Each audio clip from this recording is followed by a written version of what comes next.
Parchment lay on your kitchen table, its edges slightly curled from the summer humidity. You'd nearly missed it in the morning chaos, tucked between the piles of daily owl posts and your family's hurried breakfast dishes. It wasn't until you sat down with a steaming cup of tea that you finally noticed the neatly folded letter, shimmering faintly under a thin beam of sunlight peeking through your curtains. Curiously, you reached for it, feeling its texture. A heavy, rich paper embossed with elegant patterns around its edges. Your heart skipped a beat as you recognized the familiar handwriting scrawled across the front. It was from your friend, Alex, a close companion since your first ride aboard the Hogwarts Express. The two of you had bonded instantly over mutual admiration for Quidditch and chocolate frogs, forming a friendship as effortless as a Nimbus 2000's glide. Opening the letter carefully, your eyes widened at the carefully inked words. Hey, I hope you're doing brilliantly. I've got incredible news. Father just secured some exclusive tickets to the Quidditch World Cup final. It's Ireland versus Bulgaria, and the seats are spectacular, right in the heart of the action. Of course, you were my first thought. Interested? Owl me back quickly. Spots are limited, and I can't imagine going without you. You read the letter once, twice, and then a third time, each pass making the invitation feel increasingly surreal. A slow, incredulous grin spread across your face. The Quidditch World Cup? The greatest wizarding sporting event in existence, bringing together fans and athletes from across the globe in a dazzling spectacle of magic and competition? It felt almost impossible to believe.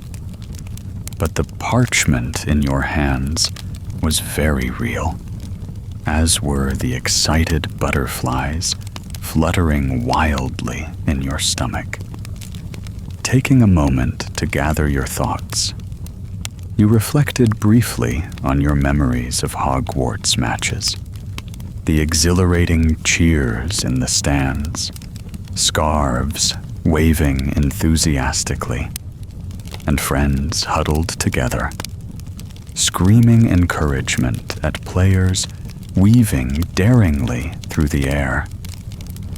But the World Cup was a different league entirely, far surpassing school rivalries or friendly scrimmages. This was history unfolding right before your eyes. Your tea grew cold as your imagination took flight, envisioning what it would feel like to sit amongst a stadium filled with wizards and witches from around the world, all cheering passionately for their favorite teams. You thought of Victor Krum, Bulgaria's legendary seeker, whose astonishing talent had already made him a household name, and Ireland's precision and teamwork, famous enough to captivate even the most casual Quidditch enthusiasts. Excitement surged inside you, pushing away the morning fatigue. You leaped from your seat, startling the sleepy barn owl perched at the window. Immediately, you began pacing the kitchen, thoughts racing about what you would wear, what banners and flags you'd bring, and what magical treats you'd sample at the event. The anticipation grew overwhelming. This wasn't just an invitation. It was the promise of adventure, a memory in the making that you'd carry for a lifetime. Your mind raced ahead to the practicalities. You didn't need anyone's permission to attend. You were fully capable of making your own decisions. But still, you considered how best to prepare. You'd need to sort out travel plans and accommodations. Perhaps a tent, enchanted for maximum comfort? Alex would undoubtedly have everything planned perfectly, but adding your own personal touch seemed essential to heighten the experience. As you contemplated your preparations, footsteps sounded in the hall. Your older sibling, still sleepy-eyed but already dressed for the day's errands, walked into the kitchen and immediately noticed your agitation. "What's gotten you dancing around like a pixie this early?" they teased, noting the parchment in your hand. You thrust the invitation forward, excitement bubbling from your voice. "It's Alex! They've invited me to the Quidditch World Cup. Can you believe it?" Their eyes widened, impressed and slightly envious. They took the letter gently, scanning the contents with a raised eyebrow. "Wow," they breathed, clearly understanding the magnitude of the opportunity. The final match between Ireland and Bulgaria? Alex's family has excellent taste. You nodded eagerly. "I'm definitely going. There's no way I'd miss out on this." They smiled, clapping you reassuringly on the shoulder. "Well, good for you. It's about time you treated yourself to something spectacular. You've practically lived for Quidditch ever since you learned to fly." Reassured by their enthusiasm, you darted upstairs to your room, barely containing your excitement. Immediately, you retrieved parchment, ink, and quill from your cluttered desk. Sitting down, you struggled to keep your hand steady as you began writing back to Alex, your fingers trembling with anticipation. "Alex, you absolute legend. Of course, I'm coming. I wouldn't miss this for anything in the wizarding world. Let me know all the details, especially about transportation. Portkey, perhaps? Or are we braving a flying carpet?" Chuckling at the absurdity of the last suggestion, you carefully rolled the parchment, sealing it swiftly with wax before your excitement made you add any more outlandish ideas. Calling back downstairs, you quickly recruited your sibling's owl, who hooted obligingly at the unexpected morning errand, fastening your reply securely to its leg. You watched as it soared gracefully from your window, feeling a thrill rush through you again. The day ahead was still full of mundane tasks, but you knew you'd spend every moment lost in daydreams of bludgers and broomsticks. The invitation had transformed your ordinary morning into something extraordinary. Each passing hour now counted down toward a magical experience beyond anything you'd previously imagined. With the invitation safely answered, you collapsed back onto your bed, staring at the ceiling, decorated with Quidditch posters that fluttered gently in an enchanted breeze. A smile lingered as your eyelids grew heavy once more, your dreams already taking flight towards roaring stadium crowds, colorful flags waving against a vibrant sky, and the exhilarating rush of cheering alongside thousands of fellow witches and wizards. This wasn't just any ordinary match. It was the Quidditch World Cup, and you were going. Section 2. The morning sun spilled brightly through your window, casting golden patterns across your cluttered bedroom floor. Sleep had proven impossible last night. Excitement buzzing like Cornish pixies inside you, leaving your dreams vivid and your waking thoughts consumed entirely by the Quidditch World Cup. With only a few days left before your departure, preparation took immediate priority. You jumped up from bed, energized despite the lack of rest, and glanced around your room. Posters of famous Quidditch teams fluttered gently in the enchanted breeze, familiar faces of legendary players smiling confidently from their brooms. This was no ordinary trip. This was a pilgrimage to the heart of Quidditch itself. And you intended to be prepared in every possible way.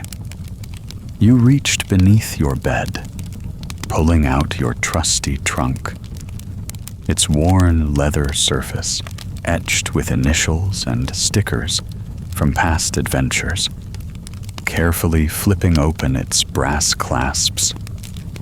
You paused, considering exactly what you'd need to pack for such a monumental event.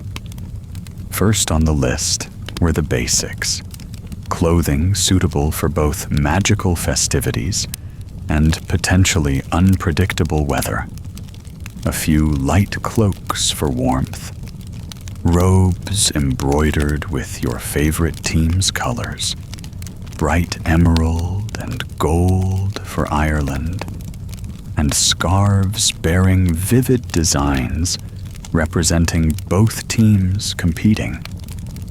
Next came practical necessities: a sturdy wand holster, your spell book with useful enchantments bookmarked, and a small bag of galleons and sickles for souvenirs. Your hand lingered over your omnioculars, magical binoculars that allowed detailed playback of rapid action during matches. Essential for such an occasion, you carefully placed them in a velvet pouch, nestling them securely between layers of clothes. You couldn't risk damage to something so vital for fully enjoying every thrilling moment of the World Cup. Pausing again, you glanced towards your shelves, lined with trophies and trinkets from past matches at Hogwarts. This wasn't just a trip to watch Quidditch.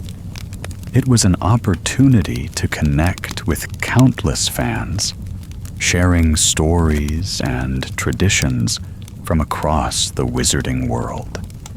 deciding you'd need something to exchange or show off.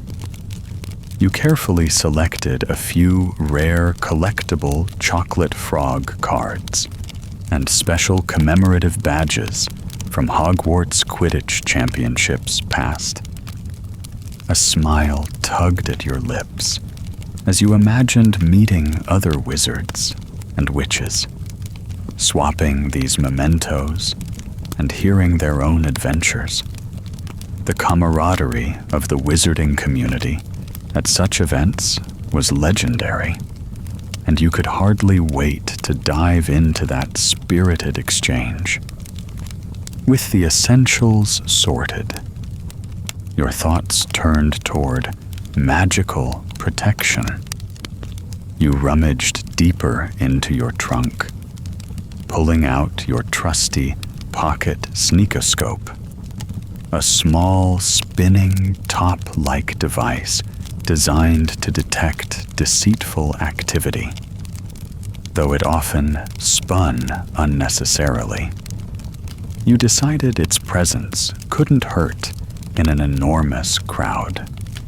Alongside it, you added a small vial of pepper-up potion to ward off fatigue, and a few enchanted plasters in case of minor mishaps. Satisfied your practical concerns were covered, you indulged in considering less conventional items.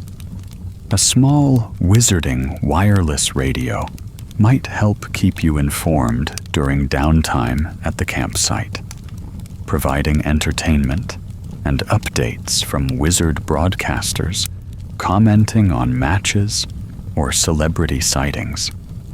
You carefully wrapped it in your favorite woolen scarf, tucking it securely among your belongings. From downstairs came the muffled voices of your family, busy with their usual morning activities. The gentle hum of daily life contrasted sharply with your frenzied preparations.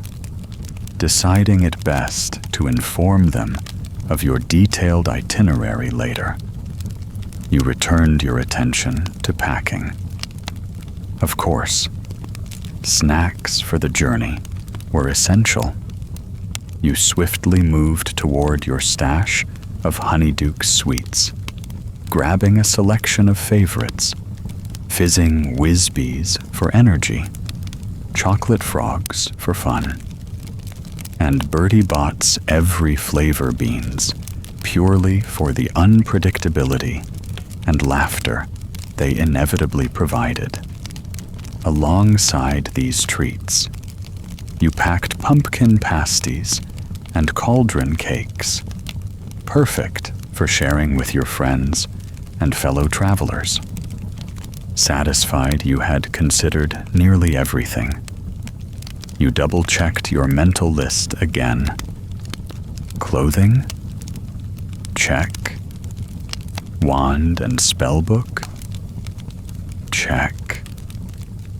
Magical protective gear? Definitely check. Snacks and entertainment?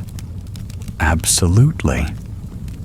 You glanced at the pile of luggage, realizing you'd perhaps overpacked slightly. But then again, how often did someone attend the Quidditch World Cup? The excitement returned in full force as you fastened the clasps of your trunk. There remained only a few final considerations: transportation and meeting up with Alex. You knew from previous messages that Alex planned to provide details soon, likely via owl. Still, curiosity tickled your mind. Would it be a Portkey, as previously joked about? Or perhaps another more adventurous, magical method? The faint hoot of an approaching owl startled you from your contemplation. You turned quickly to the window, recognizing Alex's familiar, majestic tawny owl swooping toward you gracefully. Your heart leapt as you quickly opened the latch, allowing the bird to land gently on your arm, dropping a neatly rolled scroll into your waiting hand. Unfurling it swiftly, you skimmed Alex's excited handwriting. "Hey, everything's sorted. We're leaving via Portkey very early in the morning, so rest well the night before. I'll see you at the usual meeting spot. Can't wait." You smiled broadly, the last puzzle piece falling comfortably into place. The plan was set, the gear packed, the anticipation nearly overwhelming. A few days felt simultaneously far too long and incredibly short, as you imagined yourself soon soaring toward the biggest magical sporting event of the year. With everything prepared, you sank into your desk chair, feeling deeply content. You'd imagined this day countless times. Attending the Quidditch World Cup had been a long-held dream. But even your most vivid fantasies couldn't compare to the thrill of reality. Knowing you'd soon be surrounded by fellow fans, caught up in the collective spirit and shared passion, filled you with an excitement unlike anything else. The gentle morning breeze drifted through the window, rustling your neatly packed scarves and robes. With a quiet sigh of satisfaction, you leaned back and closed your eyes, allowing your imagination to drift ahead toward the adventure that lay waiting just days away. The night before your departure passed in a restless blur. Sleep danced just out of reach as your mind played and replayed the coming journey like a favorite scene from a cherished memory. The Quidditch World Cup loomed large in your imagination, its bright colors, roaring crowds, and thrilling moments replaying vividly each time you closed your eyes. Eventually, you managed a shallow slumber, punctuated by vivid dreams of soaring broomsticks and elusive golden snitches. At last, the shrill chime of your alarm startled you awake. You sprang from bed, adrenaline swiftly erasing any remnants of tiredness. Outside your window, the horizon glowed softly with the first whispers of dawn. The sky painted with streaks of soft pink and lavender, the perfect magical canvas for the day's adventure. Swiftly, you dressed, throwing on your favorite traveling cloak and wrapping an emerald and gold Ireland scarf snugly around your neck. Checking your trunk one final time, you patted its worn leather surface affectionately before securing it tightly. With a decisive flick of your wand, it rose gently, hovering obediently beside you, ready for transport. The house lay silent and still. Only the faint ticking of an old clock echoed gently from downstairs. Carefully, quietly, you made your way out into the cool morning air, breathing deeply and savoring the peaceful anticipation.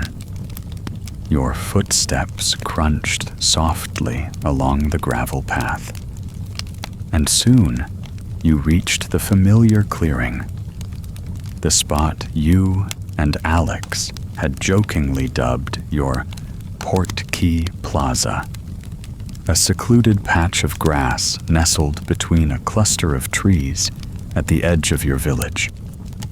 Alex was already there, silhouetted against the gentle dawn, hands tucked deep in pockets, swaying gently from side to side in eager anticipation.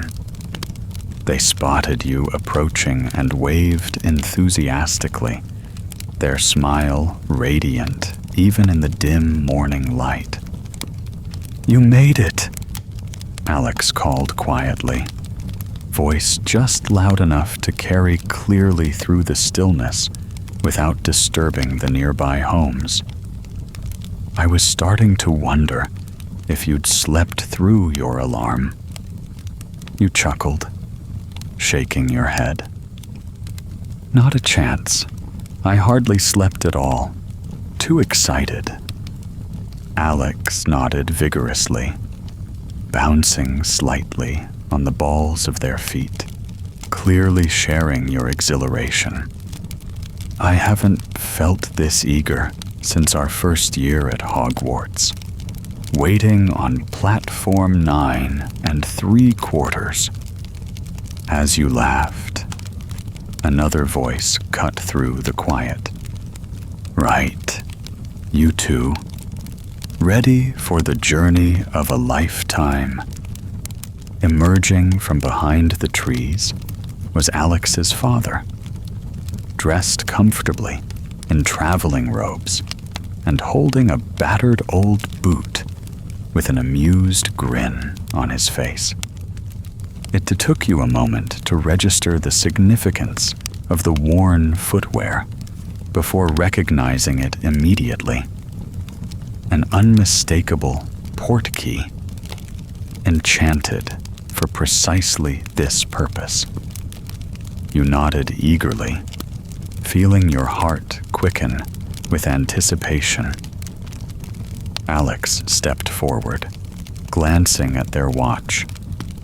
"Almost time," they announced breathlessly, beckoning you closer. You and Alex exchanged excited smiles as you gathered around the unassuming boot, each placing a finger upon its scuffed leather surface. A sudden calm settled over the group, a brief moment of stillness amid the excitement. You tightened your grip, feeling a strange warmth emanating faintly from the boot, signaling its enchantment was preparing to activate. Alex's father checked the time once more, raising his eyebrows slightly. "Get ready now. Hold tight." Your breath caught as a sudden, irresistible pull surged from within the boot, instantly anchoring you in place. The world began to spin rapidly around you, the dawn's gentle colors blurring into a kaleidoscopic whirlwind of hues. You clung desperately to the boot, eyes squeezed shut against the dizzying vortex, the sensation both thrilling and overwhelming. Seconds later, or perhaps minutes, it was impossible to judge. The swirling slowed abruptly, dropping you gently onto solid ground. You stumbled slightly, blinking to clear your vision as your surroundings gradually resolved into focus. The grassy landscape around you had shifted dramatically. Now you stood on an expansive, gently rolling field, bathed in the pale, golden glow of sunrise. Far off, silhouetted against the horizon, rows upon rows of magical tents stretched endlessly.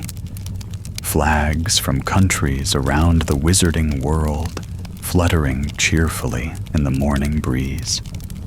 The distant buzz of excitement and anticipation filled the air, even at this early hour. As you caught your breath, Alex burst into delighted laughter beside you. "That was brilliant!" they exclaimed, adjusting their scarf, which had twisted comically around their face during the landing. "Are you all right?" You nodded, unable to suppress your own grin. "Better than all right. We're really here." Alex's father chuckled, lifting his wand lightly. Your luggage, having arrived moments earlier, hovered obediently nearby. "Welcome to the Quidditch World Cup," he declared cheerfully, gesturing grandly to the lively expanse. "You're going to love every second. Together." You began the short trek toward the bustling encampment. As you walked, the crisp morning air filled your lungs, energizing and invigorating. Already, the campsite buzzed with early risers and dedicated fans, groups of wizards chatting excitedly, and children darting playfully between tents adorned with their team's vibrant colors. As you moved deeper into the heart of the encampment, the rich tapestry of wizarding culture unfolded spectacularly before you. You glimpsed wizards preparing breakfast over small enchanted fires, their pans magically flipping sausages and eggs. Others cheerfully arranged elaborate banners. And somewhere off to your left, a group sang hearty songs in anticipation of the day's events. You exchanged delighted looks with Alex, hardly able to believe your luck. The magic of the moment was undeniable. You were part of something extraordinary. Every step heightened your excitement. Every glance revealed new wonders, and you knew deep within that today would become one of your most cherished memories. Pausing for a moment, you closed your eyes briefly, letting the joyous atmosphere envelop you completely. When you reopened them, the reality of your arrival fully sank in, filling your chest with joy and awe. You were here at the Quidditch World Cup, and the adventure of a lifetime had officially begun. As you approached the sprawling campground, a vivid sense of awe washed over you. What had appeared from afar as a simple cluster of tents now revealed itself as a magnificent city of magic, stretching endlessly into the horizon. Colorful flags fluttered proudly in the morning breeze, each representing wizarding nations from every corner of the globe. And laughter filled the air, mingling with excited shouts and occasional bursts of cheerful spells. With your luggage levitating obediently behind you, you stepped deeper into the campground. The grass beneath your feet felt soft and lush, the morning dew glistening gently as it reflected the first bright rays of sunlight. Ahead, dozens of tents stood in organized rows, their fabric enchanted to display vibrant designs, some adorned with animated mascots, others with team crests proudly shimmering under the morning light. Alex walked beside you, eyes wide with excitement as they scanned the bustling scene. Even their father, usually calm and composed, seemed almost childlike with anticipation as he guided you through the thronging crowds, pointing out landmarks and areas of interest. "Just wait until you see the stadium," he called over his shoulder. "It's magnificent beyond anything you've imagined." Everywhere you looked, there was something captivating and new. Wizards and witches greeted each other warmly, reuniting with old friends or excitedly making new ones, their faces alight with anticipation.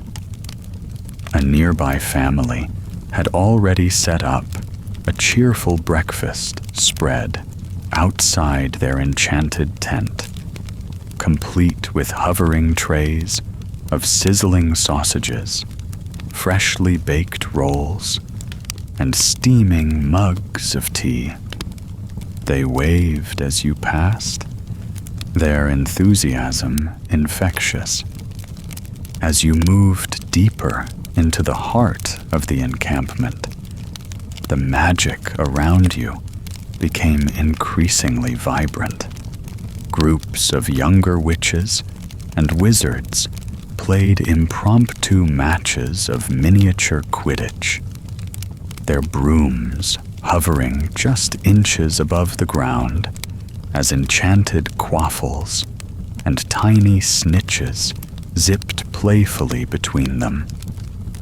Vendors called out cheerfully from their brightly decorated stalls, selling everything from team scarves to glowing magical hats, enchanted flags, and trinkets designed specifically for the event.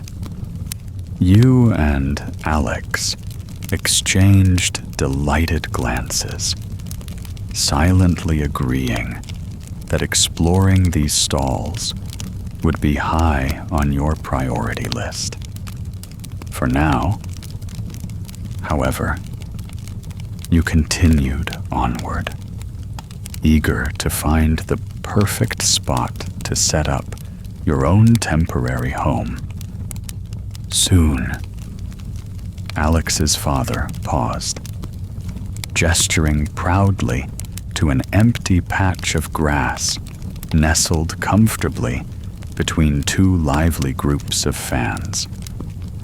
"This will do nicely," he announced with satisfaction, producing a small folded canvas from his bag. With a quick flick of his wand and a confident incantation, the tiny tent expanded rapidly, blossoming into a cozy yet spacious dwelling, complete with cheerfully colored fabric, elegant embroidery, and a miniature fireplace whose smoke curled gently upward. Grinning broadly, Alex stepped forward, pulling open the tent flap to peer inside. "Brilliant!" they exclaimed happily. inviting you to follow. You ducked through the entrance, surprised at the spacious interior that greeted you, despite its modest external appearance. The tent held an expansive lounge area, complete with plush armchairs, cozy blankets, and even a small kitchenette tucked neatly along one side. Warmly glowing lanterns floated softly overhead, casting a comforting golden glow throughout the tent. Quickly, you unpacked your belongings, stowing them safely near your bedroll, which had been enchanted for maximum comfort. Alex unpacked hurriedly as well, their excitement barely contained. "This is going to be incredible," they declared, practically bouncing with enthusiasm. Back outside, you took a deep breath, inhaling the rich scents of freshly brewed tea, roasting meats, and sweet, sugary treats wafting from various magical fires nearby. The campground buzzed joyously, an infectious energy filling the air as thousands of wizards eagerly anticipated the spectacle ahead. A loud cheer erupted nearby, drawing your attention to a group gathered around a tent several rows away. Intrigued, you wandered closer, catching sight of a lively wizard dressed entirely in the bold red colors of the Bulgarian team. His robes shimmered magically, and he held a tall flag emblazoned with Victor Crumb's famous scowl, which occasionally winked at nearby admirers. Alex laughed, nudging you lightly. "Looks like the Bulgarian fans are already fired up. Crumb certainly has quite the following." You nodded enthusiastically, fascinated by the vivid displays of magical loyalty. Further along, a family of Irish fans responded enthusiastically, their vibrant emerald banners waving proudly, enchanted to shimmer with glittering gold shamrocks and leaping leprechauns. The friendly rivalry only enhanced your excitement. Fans of both teams mingled amicably, playfully exchanging boasts about their players' talents. Everywhere you turned, there was laughter, camaraderie, and genuine joy. Exactly the kind of atmosphere you'd dreamed of experiencing firsthand. Eventually, you found yourselves back at your tent, content to rest briefly before exploring more thoroughly. Alex's father brewed a fresh pot of tea, pouring steaming cups that warmed your hands pleasantly as you all sat comfortably outside the tent entrance. Around you, conversations flowed, sharing predictions for the match, humorous anecdotes from past tournaments, and excited speculation about the day's events. Listening to the lively chatter, you felt deeply grateful to be part of this magical gathering. Wizards from all walks of life had traveled from every corner of the world to celebrate their shared passion. Here, differences were set aside, replaced by mutual admiration and joyful camaraderie. Looking around once more, you noticed a younger wizard excitedly demonstrating a new broomstick to his friends, its polished handle gleaming spectacularly in the sunlight. Nearby, an elderly witch delighted a small audience with playful magic, conjuring sparkling dragons that soared gracefully around the enchanted tents. The sheer wonder and delight visible on every face reminded you why this event held such significance in the wizarding world. As the sun rose higher, the morning's crisp chill gradually yielded to warmth, bathing the campground in gentle sunlight. Comfortably seated and thoroughly enchanted by your surroundings, you sipped your tea, savoring the anticipation that buzzed in your chest. The campground had already exceeded your expectations. A vibrant, living tapestry of magic, friendship, and shared excitement. And yet, you knew with certainty the adventure had only just begun. After enjoying a leisurely break at your tent, curiosity quickly drew you and Alex back into the bustling heart of the Quidditch World Cup campground. The sun had risen higher now, bathing the entire encampment in a warm, golden glow, making the vibrant colors of banners, scarves, and magical decorations seem even brighter.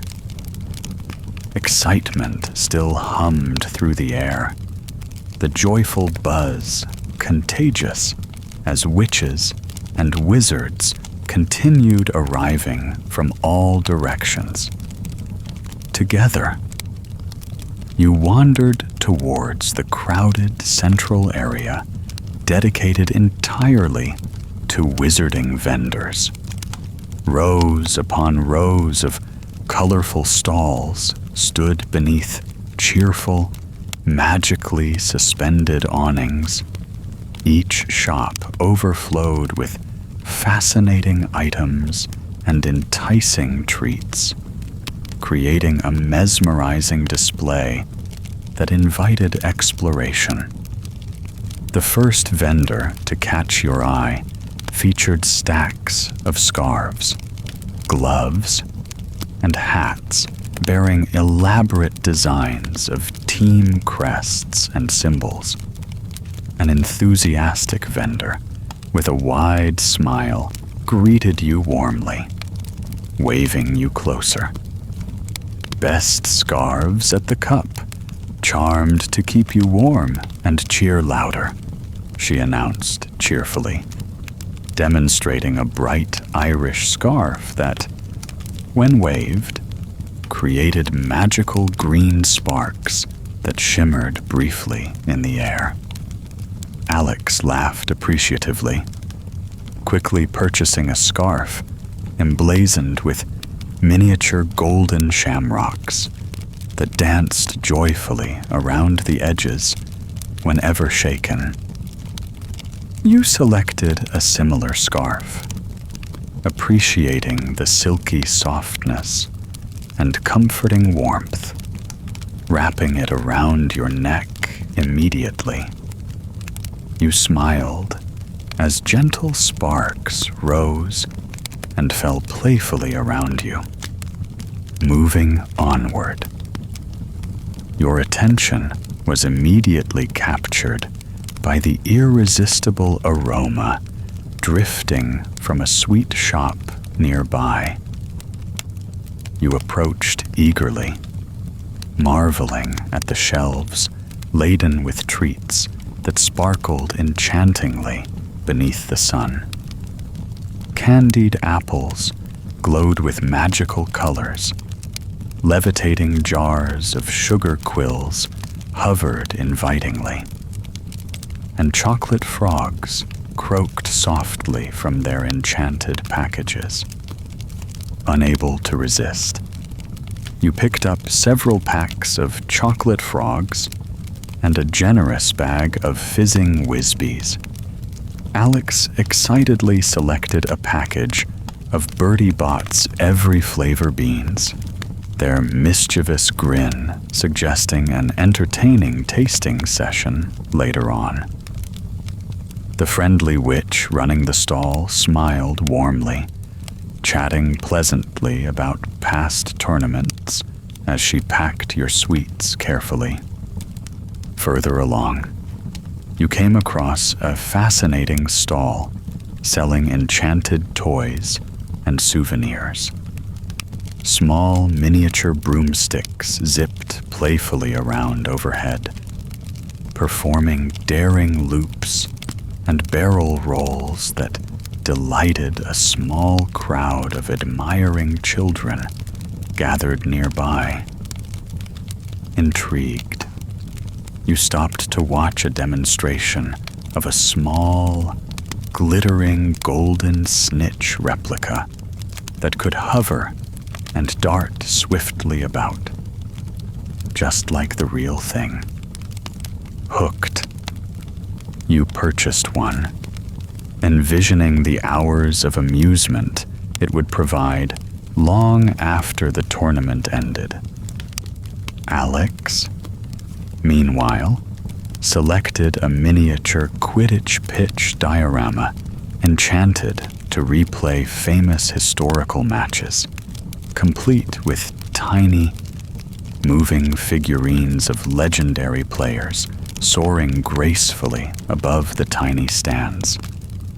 Laughing, you both stepped away from the stall, clutching your new treasures and marveling at the creativity and craftsmanship of wizarding artisans. Everywhere you turned, vendors displayed unique, imaginative wares, each stall offering something unexpected and delightful. Ahead, another vendor called out cheerfully from behind a gleaming display of enchanted binoculars and omnioculars. Remembering you had packed your own, you watched Alex approach curiously, fascinated by the detailed demonstrations of their remarkable functions. "Try these," the vendor said eagerly, handing Alex a sleek, polished pair. "They'll let you replay any moment in slow-motion detail, perfect for catching Crumb's legendary maneuvers." Alex eagerly peered through them, their face lighting up in amazement, laughing at their delighted expression. You took a turn as well, appreciating the remarkable clarity and enchanted playback functions. Alex promptly decided they had to have a pair, carefully placing them inside their robes with evident satisfaction. Continuing through the bustling market, you reached a stall featuring intricate, handcrafted Quidditch miniatures. Each figure had been meticulously painted and enchanted to move and gesture realistically. Players from famous teams waved cheerfully. Bludgers soared realistically between miniature beaters, and tiny seekers chased elusive snitches around elaborate display stands. You selected an intricate figure of Victor Crumb, his stern face perfectly captured, while Alex chose an equally detailed figure of Ireland's famed chaser, Troy. carefully packing your delicate new treasures, you marveled at the detail and artistry of the miniature figures. Further along, a lively vendor selling enchanted musical instruments captivated you. A small crowd gathered to watch as he skillfully demonstrated a set of magical drums that played rhythms all on their own, guided by subtle wand movements. Next to them sat enchanted flutes and fiddles, gently playing melodies that drifted softly on the breeze, creating a festive atmosphere around the stall.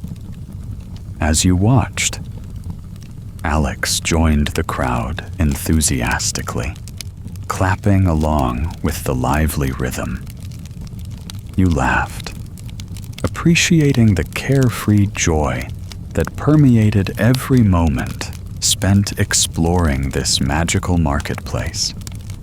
Around you, strangers became friends, bonded by shared excitement and wonder. Moving deeper into the marketplace, you discovered a delightful stall selling unusual and whimsical enchanted jewelry. Necklaces glittered enchantingly.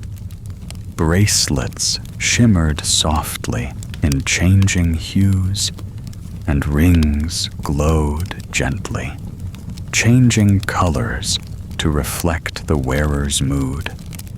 A kind vendor eagerly explained each piece's enchantments, pointing out their beauty and magical significance. Unable to resist the charm, you selected a delicate bracelet enchanted to gently shift colors, reflecting your mood. Alex chose a small pendant engraved with symbols of luck and good fortune, intended to enhance the wearer's enjoyment of the match. As your bags grew heavier with delightful purchases, your enthusiasm only deepened. Each stall offered something unique and unforgettable, filling your day with joyful discoveries. Everywhere you looked, wizards and witches smiled, sharing stories and laughter, creating a sense of community unlike anything you'd experienced before. Eventually, your exploration brought you full circle, back toward your campsite, laden with souvenirs and delicious treats. Your feet ached pleasantly from the long hours spent wandering, but your heart felt utterly full. Settling once more outside your tent, you and Alex shared satisfied smiles, unpacking your purchases carefully, admiring your newfound treasures. The day had already provided endless delights, and yet it was still far from over. Ahead lay even more excitement, anticipation mounting steadily for the match itself. A thrilling climax to an already perfect day. Sighing contentedly, you leaned back comfortably, eagerly anticipating whatever wonders awaited next. After carefully tucking away your treasures and briefly resting your weary feet, the lively sounds of conversation and laughter drew you and Alex back into the heart of the bustling campsite. Afternoon had arrived, bringing with it an atmosphere even more festive and vibrant than before. The warm sunlight glistened off magical decorations. Banners fluttered cheerfully overhead, and a sense of anticipation rippled through the crowd as excitement for the evening's match steadily built. Eager to immerse yourself further in the magical atmosphere, you strolled leisurely among tents and gathering areas, captivated by the diversity of wizards and witches mingling joyfully together. You quickly discovered that one of the most enchanting aspects of attending the Quidditch World Cup was encountering fans who had traveled from all corners of the globe. As you wandered further along the bustling pathways, you soon heard snippets of conversations drifting in various languages, each one blending seamlessly into the festival's vibrant tapestry. It amazed you how, despite differences in language and culture, every fan shared the universal enthusiasm for Quidditch. You approached a group of Bulgarian supporters, instantly recognizable by their bold red robes emblazoned with golden lions, their faces painted proudly in Bulgaria's national colors. They noticed your emerald scarf, recognizing you instantly as supporters of Ireland, and welcomed you warmly with broad smiles, playful teasing already lighting their eyes. "You've come for Crumb's greatest victory, no?" one fan asked, his voice thick with a cheerful accent. "He'll catch the Snitch faster than your eyes can follow." Alex laughed brightly, responding with equal enthusiasm. "We'll see. Ireland's chasers are unstoppable. You might need that quick catch to keep up." The playful banter continued, laughter spilling easily as each group shared friendly boasts about their teams. Before long, they introduced you to traditional Bulgarian snacks they had brought along, small pastries filled with sweet fruit preserves, and insisted you try them. The pastries melted deliciously on your tongue, their sweetness lingering pleasantly as you exchanged further stories.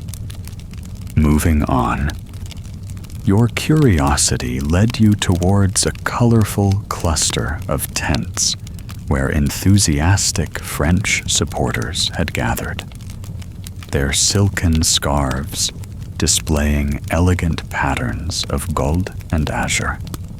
They greeted you graciously, their melodic voices effortlessly charming as they described their own local teams and magical traditions from France. You listened, fascinated, as a tall wizard passionately recounted tales of matches played atop the Pyrenees Mountains, where seekers chased snitches amid breathtaking scenery. Nearby, a boisterous group of Australian wizards had created a lively atmosphere around their campsite, decorating it cheerfully with floating golden kangaroos. They beckoned you over warmly, proudly demonstrating their collection of enchanted instruments, including didgeridoos charmed to produce captivating melodies without human breath. Enthralled, you watched as the instruments created mesmerizing sounds, each haunting note blending harmoniously with the festive atmosphere. One wizard, smiling broadly beneath a wide-brimmed hat, leaned forward conspiratorially. Back home, our Quidditch matches can get wild. Imagine dodging bludgers while flying through intense thunderstorms. Today's weather here is perfect. Laughter erupted around the group, and you eagerly joined in, sharing your own anecdotes about Hogwarts matches played in the pouring rain. Students cheering loudly beneath enchanted umbrellas. As you continued your journey through the lively campground, you encountered fans from even more distant locations, each eager to share their own unique experiences. A cheerful group from Japan showed you enchanted fans that displayed animated images of famous players, while Brazilian supporters enthusiastically described matches held in sprawling jungles, where enchantments kept mischievous, magical creatures safely away from the pitch. Before long, you found yourselves among American fans who had brought along intricate banners, magically depicting legendary moments from their own local leagues. They enthusiastically invited you to sit down for a moment, generously offering slices of freshly conjured apple pie and tall mugs of pumpkin juice. Conversation flowed easily, and you marveled at how quickly friendships formed amid this joyous environment. Amid the crowd, a delightful older witch from Africa enchanted you with tales of Quidditch played across vast savannas, recounting humorous stories involving unexpected, magical wildlife interfering playfully during matches. You listened with rapt attention, enchanted by her vivid descriptions and warm laughter. In every interaction, the shared love of Quidditch quickly overcame any language barriers or cultural differences. You found yourself surrounded by friendly faces from countless backgrounds, each smiling warmly, each eager to connect through mutual admiration for the sport and its rich traditions. Hours passed unnoticed as you moved among groups, your heart increasingly full with the joy of these new connections. Eventually, you and Alex settled comfortably on a patch of grass near a large central bonfire, its crackling flames providing comforting warmth as evening began softly approaching. Around you, witches and wizards gathered, sharing stories and laughter, basking in the camaraderie that had transformed the campground into a welcoming international community. Sitting quietly beside Alex, you reflected on how the World Cup had become far more than simply attending an exciting match. It had become a rich tapestry of friendships, shared experiences, and magical moments spent exploring the wider wizarding community. In this incredible environment, you felt part of something truly special, bonded together by shared excitement and passion. Glancing around at the cheerful faces illuminated softly by the dancing firelight, you understood deeply that the magic of Quidditch lay not only in thrilling competition, but also in its remarkable ability to bring people together, forging connections that lasted far beyond the final whistle. Alex nudged you gently, breaking your reverie, eyes sparkling with happiness. Today's been incredible. Who knew we'd meet so many amazing people? You nodded wholeheartedly, smiling warmly as you gazed once more around the bustling encampment. I couldn't have imagined it better myself.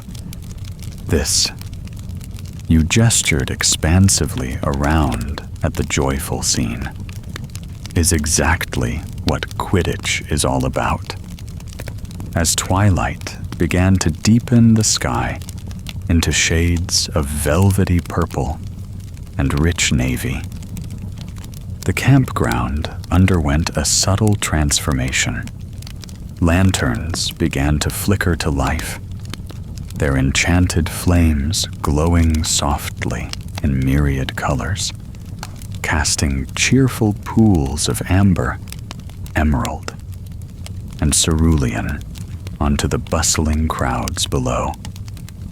The atmosphere shifted gently from the eager anticipation of the day into the magical enchantment of the evening, turning the entire campsite into a realm of shimmering delights. You and Alex rose from your comfortable spot near the central bonfire, drawn towards a vibrant area buzzing with cheerful applause and delighted laughter. Curious to discover what had captivated the gathering audience, you moved closer, squeezing gently through the enthusiastic crowd to catch a glimpse of the entertainment. At the heart of the gathering, a pair of spirited young witches juggled bludgers with expert precision, their wands flicking gracefully as they guided the enchanted balls through impressive aerial loops and spirals. The bludgers hummed audibly as they moved, their speed increasing dramatically with each pass, narrowly avoiding collisions with an agility that drew gasps and cheers from the impressed crowd. One witch flashed a mischievous grin towards the spectators, challenging her partner to match her next daring maneuver. With a graceful flourish, she sent her bludger soaring dramatically upward, looping expertly through a glowing hoop conjured high above the crowd.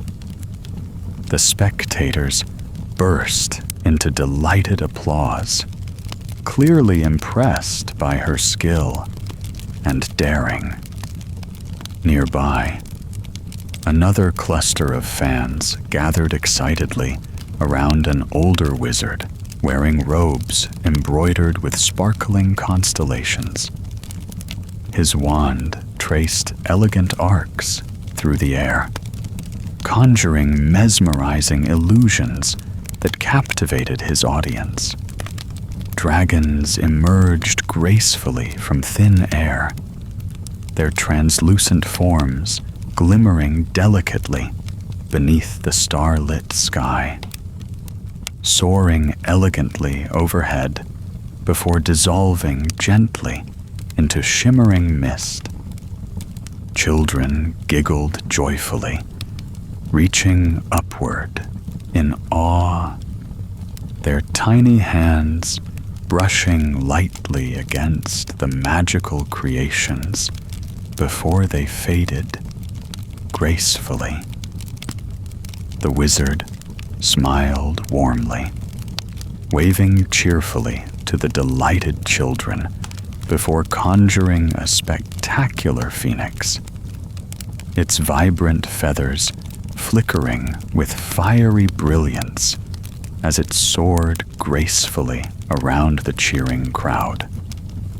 Your attention soon shifted toward a pair of musical performers positioned beneath a large, enchanted canopy.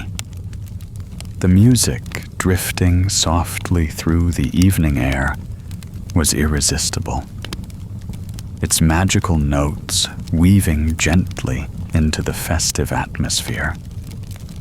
You and Alex moved closer, enchanted by the soothing melodies emanating effortlessly from a harp enchanted to play itself, accompanied by the rhythmic pulse of charmed drums and the soft trill of magical flutes. Around the musicians, couples and friends began to dance joyfully, their laughter mingling with the gentle melodies as they moved gracefully beneath strings of glowing lanterns. Alex grinned playfully, extending a hand toward you in mock invitation.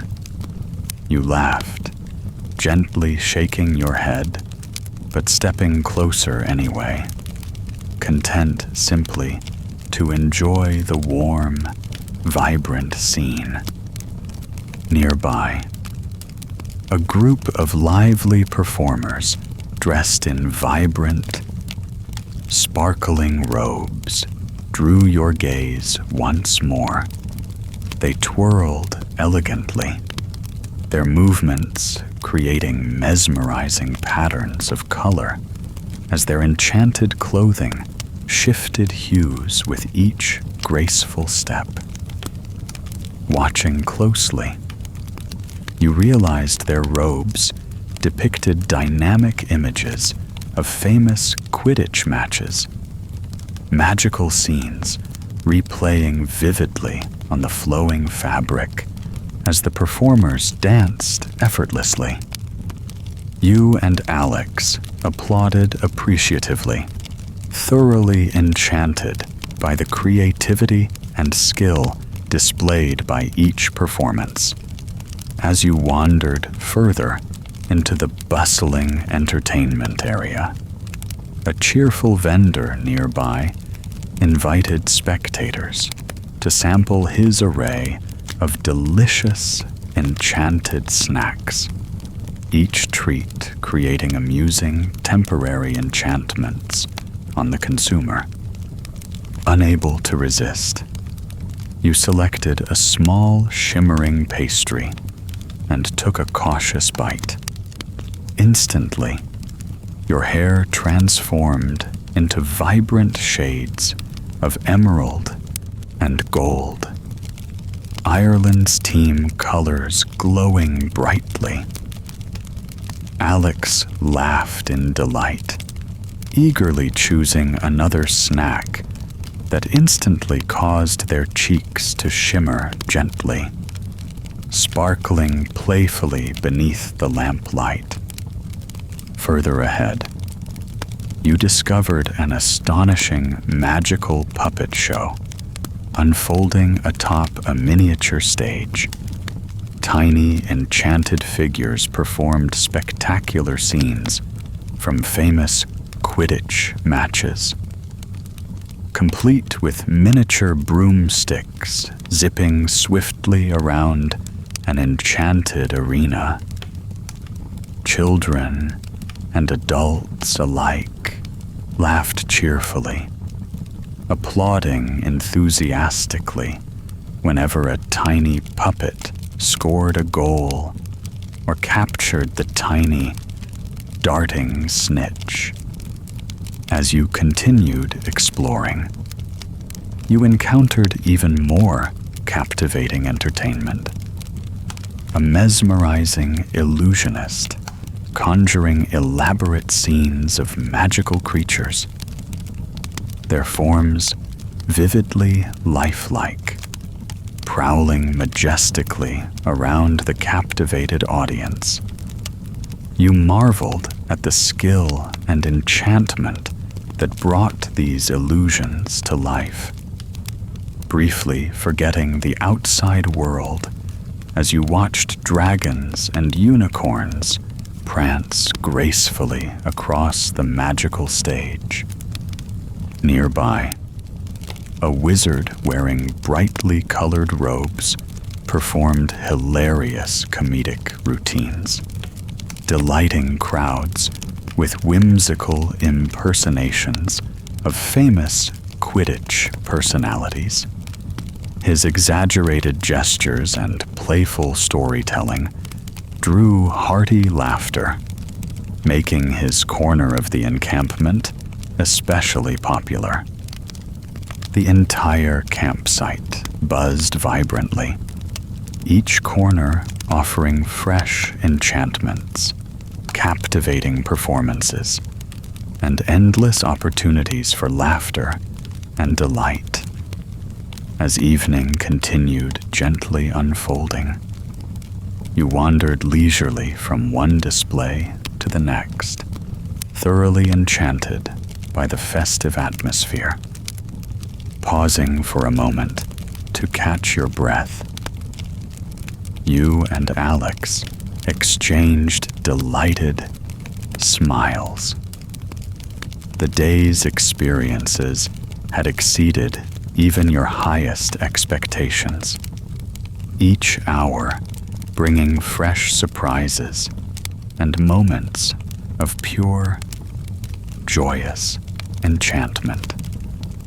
A gentle tug on your sleeve drew your attention to a charming elderly witch offering small, beautifully painted lanterns. She gestured warmly, inviting you to select one and release it into the softly darkening sky. Delighted, you accepted her offering, carefully lighting the tiny enchanted candle inside. Together with Alex and several other witches and wizards gathered nearby, you gently released your lantern upward. It floated gracefully, joining dozens of others already soaring gently overhead. Each lantern symbolizing wishes and excitement for the night's event. Watching the lanterns drift gently upward, your heart felt utterly content, fully immersed in the magic of the evening. As night fully settled over the campground, stars glittered gently above, mingling with the glow of enchanted lights and lanterns that decorated the entire campsite.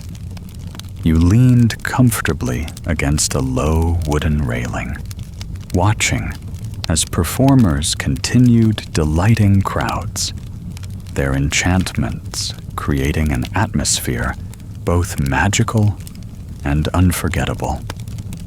In that quiet moment, amidst laughter and gentle melodies, you felt deeply grateful for every magical experience that had brought you here. The enchanting entertainment had woven itself seamlessly into your memories, perfectly complementing the joyful anticipation of the approaching match. As the enchanting performances gradually wound down, the air remained vibrant with energy, laughter, and the playful anticipation of the match that was now swiftly approaching. approaching. Lanterns gently bobbed overhead, casting pools of warm, multicolored light onto the bustling crowds below, painting the campground in hues of amber, emerald, and sapphire. The stars above sparkled brilliantly, adding their own magic to an already dazzling evening. You and Alex wandered leisurely from the entertainment area, feeling pleasantly tired, yet exhilarated from the day's adventures. Ahead, cheerful laughter and animated voices caught your attention, drawing you toward a lively gathering near the central pathway, where two groups of supporters, one adorned in bold Bulgarian reds, the other proudly clad in Irish greens, had come together in a spirited, friendly rivalry. As you approached, the Bulgarian fans enthusiastically waved their vibrant banners, each emblazoned with Victor Crumb's determined face. Across from them, the Irish supporters responded energetically, lifting their enchanted scarves and hats, showering the air with gentle cascades of emerald and gold sparks. The lively banter flowed back and forth, filled with laughter, good-natured teasing, and exaggerated boasts about their respective teams. Alex nudged you playfully, nodding toward the cheerful debate unfolding before your eyes. You grinned, immediately drawn into the joyous atmosphere of friendly competition. One particularly enthusiastic Irish supporter stepped forward, his emerald robes embroidered with golden shamrocks that shimmered enchantingly beneath the lantern lights. Ireland's chasers are going to run circles around Bulgaria tonight, he declared confidently, a mischievous grin tugging at his lips. Your keeper won't even see the quaffle coming. Across from him, a tall Bulgarian witch laughed brightly, folding her arms defiantly as she retorted, but can your chasers score enough points before Crumb captures the Snitch? It'll be over before Ireland even warms up. Laughter erupted from both groups, each fan clearly delighting in the playful exchange. You and Alex exchanged amused glances, thoroughly enjoying the spirited camaraderie that filled the evening air. Stepping closer, Alex joined the banter cheerfully. Ireland's teamwork is unmatched. Bulgaria can't possibly keep pace. And Crumb, well, let's just say he's good, but not good enough today. A chorus of friendly jeers and laughter erupted from the Bulgarian fans, who quickly countered with boasts about Crumb's unmatched flying skill and lightning-fast reflexes. You smiled widely, joining in to defend your favorite team, insisting that Ireland's superior strategy and brilliant chaser formations would surely carry the day. The playful rivalry quickly evolved into a humorous exchange of increasingly exaggerated predictions. A Bulgarian supporter jokingly claimed Crumb would catch the snitch so quickly that fans might miss it entirely, while an Irish fan humorously countered that Ireland's chasers would score points faster than the scoreboard could keep up. Throughout the exchange, laughter flowed freely, the light-hearted teasing serving only to heighten everyone's excitement for the upcoming match. You admired the warm spirit of competition, where opposing supporters could come together in friendship and mutual admiration, united by their shared passion for Quidditch. Eventually, the banter led to an entertaining challenge, as an Irish wizard suggested a playful competition between fans. A small enchanted Snitch replica released into the crowd, with each side attempting to catch it first. Cheers rose enthusiastically from both groups, quickly accepting the fun challenge.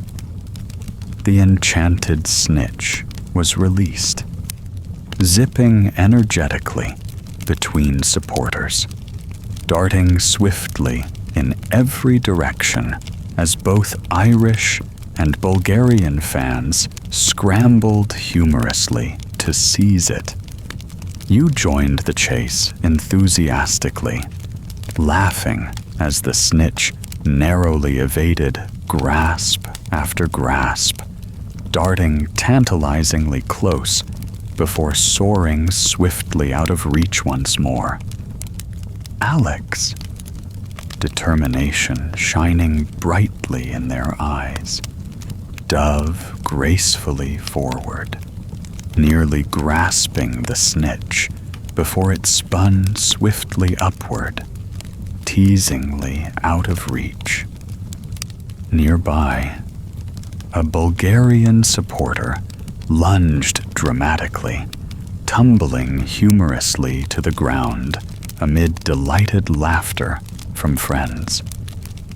The playful chase continued amid cheerful applause, fans playfully cheering for their teams, laughter echoing warmly throughout the campground. Eventually, the Snitch zipped unexpectedly toward you, hovering tantalizingly close for just a brief moment, heart racing with excitement. You lunged forward swiftly, fingers closing firmly around the tiny enchanted ball. Cheers erupted loudly around you, accompanied by playful groans from Bulgarian fans, each expressing humorous disappointment at their playful defeat. Alex grinned broadly, clapping you heartily on the shoulder. "Brilliant catch," they exclaimed, clearly delighted by your victory.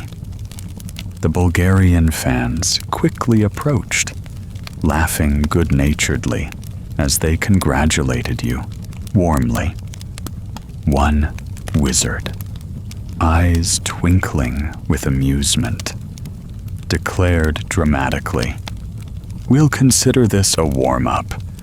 Wait until you see the real Crumb in action." You laughed appreciatively, joining your new friends in exchanging handshakes and playful banter, despite differing team loyalties. The moment highlighted the genuine camaraderie and warmth that underpinned the entire event. Here, rivalry was spirited, but always friendly, rooted in mutual respect and shared enthusiasm. As the playful crowd began dispersing, heading off to prepare for the approaching match, You and Alex remained, smiling contentedly as you caught your breath. The friendly rivalry had perfectly captured the spirit of the Quidditch World Cup, turning competitive passion into a joyful celebration of community and friendship. You glanced toward the distant stadium, now illuminated brilliantly by enchanted lights glowing vibrantly against the darkened sky.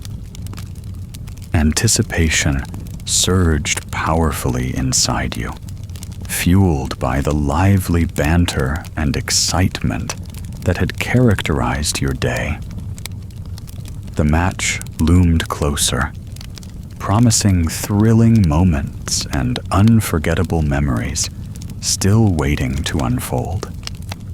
Sensing your anticipation, Alex sighed contentedly beside you, gazing toward the distant glow of the stadium lights. "What a day," they murmured softly, their voice filled with sincere appreciation. You nodded, your heart full, sharing their sentiment completely. Every interaction, every laughter-filled moment of playful rivalry had deepened your appreciation for this remarkable event. The excitement that filled the campground now felt electric, vibrant with expectation for the evening's climax. The stadium towered above you now, its enchanted structure soaring into the sky like a monument to magic, sport, and wonder. Its towering walls shimmered with charm-imbued stone, displaying shifting illusions of famous Quidditch moments from past tournaments, breathtaking saves, dazzling dives, and golden snitches caught in mid-air, all flickered across the smooth surfaces like living memories.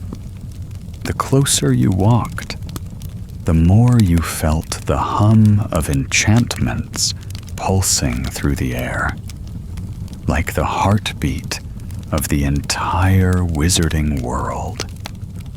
You and Alex stepped into the flow of the crowd, joining hundreds, no, thousands of witches and wizards funneling eagerly toward the massive archways leading into the arena. Music drifted from inside the stadium, bold and thrilling, and mingled with the hum of animated conversations and laughter. Lanterns floated overhead in elegant arcs, casting a golden glow over the eager faces around you. The entrance line moved swiftly, assisted by a team of ministry officials in shimmering navy robes who welcomed fans with cheerful expressions and quick wand movements. Enchanted scanners glowed briefly as they verified tickets, sending a warm, tingling sensation up your arm when your enchanted parchment was accepted. One official smiled as he handed back your ticket stub. "Welcome to the 422nd Quidditch World Cup. Enjoy the match, and don't forget to grab a program. They've got live commentary transcripts this year." You stepped through the grand threshold and into the main interior of the stadium. Immediately, the scale of it all stole your breath away. The vastness of the arena unfolded before you, like a dream. Tens of thousands of seats rose in elegant tiers, spiraling upward in curves so smooth and graceful they seemed carved by magic itself. The seats were enchanted for perfect viewing from every angle, and already fans were filing in, the sections erupting with bursts of color as they waved enchanted flags or held glowing signs bearing their team's insignias. Overhead, enormous banners billowed gently, one side shimmering with Ireland's vibrant green and gold, the other glowing with Bulgaria's rich crimson and black. Each banner glittered faintly with floating stars, and little enchanted mascots acting out dramatic Quidditch scenes above the crowd. The pitch itself gleamed at the center of the stadium, bright and pristine beneath dozens of enchanted light orbs suspended high above. The 3 goal hoops at either end stood proudly in the air, gleaming silver against the darkening sky. The field was flawless, as if groomed by a team of meticulous, magical groundskeepers every hour. You and Alex wandered through the concourse in a slight daze, your eyes wide as you took everything in. Stalls lined the walkway here as well, offering last-minute merchandise, light-up scarves, commemorative coins, enchanted mugs that displayed real-time match stats, and even a Quidditch World Cup collector's guide that magically updated as the game progressed. A friendly vendor called out to you. "First time at the World Cup?" she asked, holding out a pair of sparkling foam fingers, one for each team, changing colors with the flick of a wrist. You grinned. "Is it that obvious?" She laughed. "You've got the look. Wide eyes, jaws half open. That's how it always is. Here, take a pin. No charge. It'll flash if your team scores." She handed you a glowing pin shaped like a tiny snitch. Alex received one too, and you pinned yours proudly to your cloak, already imagining how often it might light up during the match. Eventually, you found the grand staircase that led up toward your section. The climb was long, but easy, your excitement carrying you upward effortlessly. With every step, the cheers grew louder, the music stronger, and the energy more tangible. Then, at last, you stepped out into the stands, and your breath caught all over again. The view was nothing short of majestic. From your seats near the middle tier, you had a sweeping perspective of the entire pitch. The stadium stretched endlessly in every direction, packed with fans waving flags, casting cheering charms, and bouncing in their seats like children waiting for their favorite story to begin. To your right, a group of Bulgarian supporters chanted loudly in rhythm, led by a floating drum enchanted to beat itself. To your left, a family of Irish fans had released a small flock of shamrock-shaped confetti that drifted lazily above their heads, glowing softly. Alex leaned over, eyes sparkling. This doesn't even feel real. It's like we stepped into a dream. You nodded, unable to find words. The magic in the air was so thick you could practically taste it, sweet and electric, like the moment before a thunderstorm, but filled with joy instead of dread. The pitch lights slowly brightened as twilight deepened, bathing the field in a perfect golden glow. High above, a massive scoreboard flickered to life, displaying the names of the two competing teams with dazzling animations and magical bursts of color. Tiny broomsticks zipped across the screen, reenacting mock plays while whimsical text announced the minutes remaining before kickoff.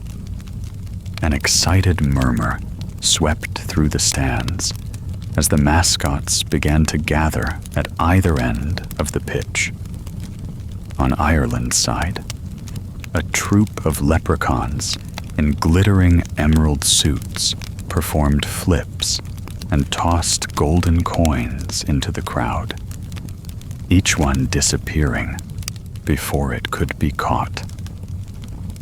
On Bulgaria's side, a majestic troop of Vila took the field, their movements so graceful that several fans leaned forward in dazed fascination as the mascots performed their final routines. Golden fireworks exploded overhead in absolute silence, transforming into soaring Quidditch symbols. The quaffle, the bludgers, and the elusive Snitch, before vanishing in a shower of glittering stardust. Suddenly, the crowd grew quiet, an expectant hush that fell like a spell. Then, a voice boomed across the stadium, magnified by magic and filled with excitement. Ladies and gentlemen, wizards and witches of all ages, welcome to the Quidditch World Cup final. The crowd erupted into deafening cheers. You rose to your feet without even thinking, your voice joining the roar of thousands. Alex was beside you, face alight, waving their enchanted scarf as golden lights spiraled up toward the sky. The announcer continued. Tonight, we witness two of the greatest teams in the wizarding world take to the skies: Bulgaria and Ireland. Champions in their own right, legends in the making. You felt your heart thudding against your chest. Everything, the journey, the packing, the laughter with fans, the surprises. It had all built to this moment. As the stadium prepared for the players' entrance, you sat on the edge of your seat, completely spellbound. This wasn't just a match. This was history. And you were here to see it unfold. The announcer's voice echoed through the enormous stadium. The last syllables of his electrifying introduction still hanging in the air. The applause, cheers, and thunderous stomping that followed were unlike anything you had ever heard. A symphony of anticipation and pride that shook the stands beneath your feet and vibrated straight through your chest. The sound of tens of thousands of witches and wizards unified in sheer excitement was nothing short of awe-inspiring. Above the pitch, magical lights burst to life in midair, forming shimmering patterns that danced across the stadium like fireflies on a summer night. Each glowing arc left a trail of sparkling stardust in its wake, weaving through the air in synchronized waves. The show had begun. A hush fell over the crowd as a series of long, low notes rumbled from somewhere beneath the stadium. At first, it was unclear where the sound was coming from. But then the pitch itself began to glow in a soft golden hue. Slowly, the grass parted in the center like a curtain being drawn back, and a grand magical platform began to rise. Seated upon it was an enormous orchestra of wizarding musicians, robed in deep blue and silver. Their instruments gleamed under the magical lights, crystal flutes that hovered in midair as they played, harp strings that shimmered with starlight, and brass horns that belched puffs of enchanted smoke with each note. The conductor stood tall at the front, wand raised like a baton, his robes catching the wind as if on cue. With a flick of his wand, the music soared into a majestic overture, sweeping, bold, and full of anticipation. The melody traveled through the air like a wave, igniting the crowd's cheers all over again.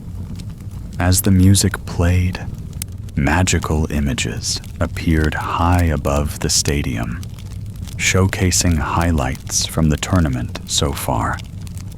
Slow-motion replays of astonishing goals, impossible saves, and breathtaking Snitch catches.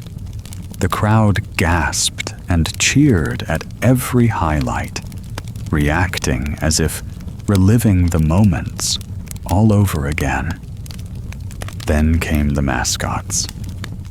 On Ireland's side, a grand parade of leprechauns returned, this time riding shimmering golden unicorns that galloped in perfect unison. The creatures kicked up clouds of emerald mist, which hung in the air like soft smoke. As they circled the pitch, the leprechauns leapt and danced, tossing more illusionary gold coins into the air. But these weren't simple illusions.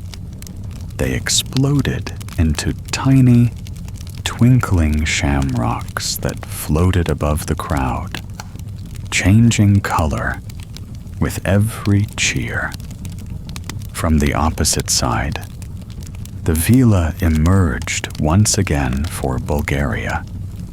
This time, they were clad in flowing robes of firelight and moonlight, their movements almost too graceful to follow.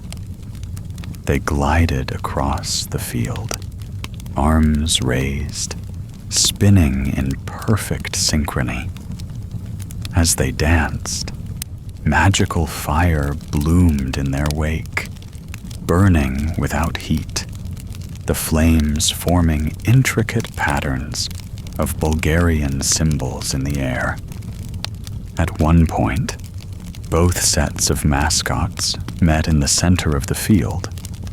Rather than competing for attention, they performed together. A spellbinding moment of balance and contrast. The villa formed a fiery spiral while the leprechauns danced inside it, casting trails of shimmering gold behind them. The entire stadium erupted in cheers, amazed at the cooperation and artistry. As the music reached a triumphant crescendo, the lights in the sky began to change again.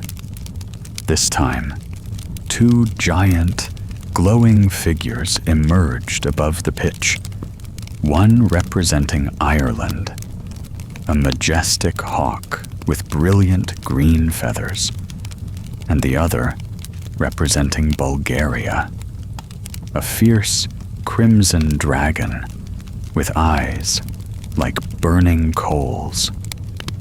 The two figures soared in synchronized loops high above the stadium, weaving around each other in a magical aerial ballet. The hawk dived and twisted through the dragon's coils, leaving trails of emerald sparks, while the dragon let loose a roar that echoed like thunder, its breath forming an arc of fire that never touched the crowd, but left the air tingling with heat. It was spectacle on a scale you'd never imagined, and you watched, completely spellbound. And then, just as the music softened and the magical creatures hovered together in the air, the lights dimmed again. A single spotlight beamed down on the entrance tunnel at the edge of the pitch. The announcer's voice returned, now slow and deliberate, his tone commanding every ounce of attention in the arena. Ladies and gentlemen, presenting the 422nd Quidditch World Cup final teams. The crowd exploded into applause. The earth itself seemed to tremble under the sheer force of it. From the tunnel, the Irish team emerged first, dressed in robes of deep emerald, stitched with flecks of gold that shimmered with each movement. The chasers, Troy, Mullet, and Moran, led the formation, brooms in hand, faces focused and proud. Behind them came their keeper, Ryan, and the beaters, Connolly and Quigley, and at the rear, the seeker, Aidan Lynch, his expression calm, his eyes scanning the pitch, already as if seeking out the Snitch. As the team took their place in the air, rising smoothly on their brooms and performing an elegant formation spin, the Irish section of the stadium ignited. Fans leapt to their feet, waving flags, casting green and gold sparks into the air, chanting in perfect unison. You joined in, voice hoarse already, your enchanted pin pulsing with light over your heart. Then came Bulgaria.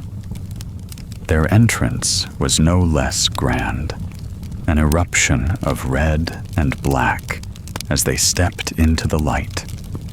Their uniforms gleamed with silver trim, and every player exuded a quiet, steely confidence.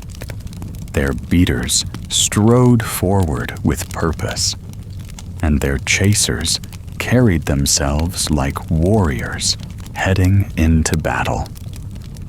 And finally, Victor Crumb. The crowd roared at the sight of him.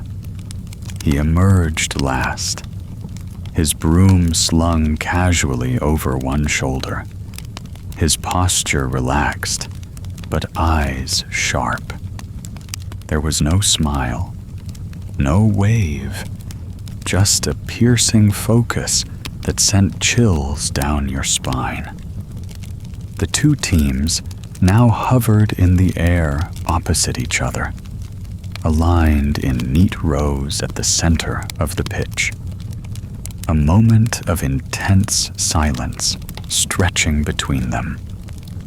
The referee, a stern-looking witch in long navy robes, floated into position, hovering between them.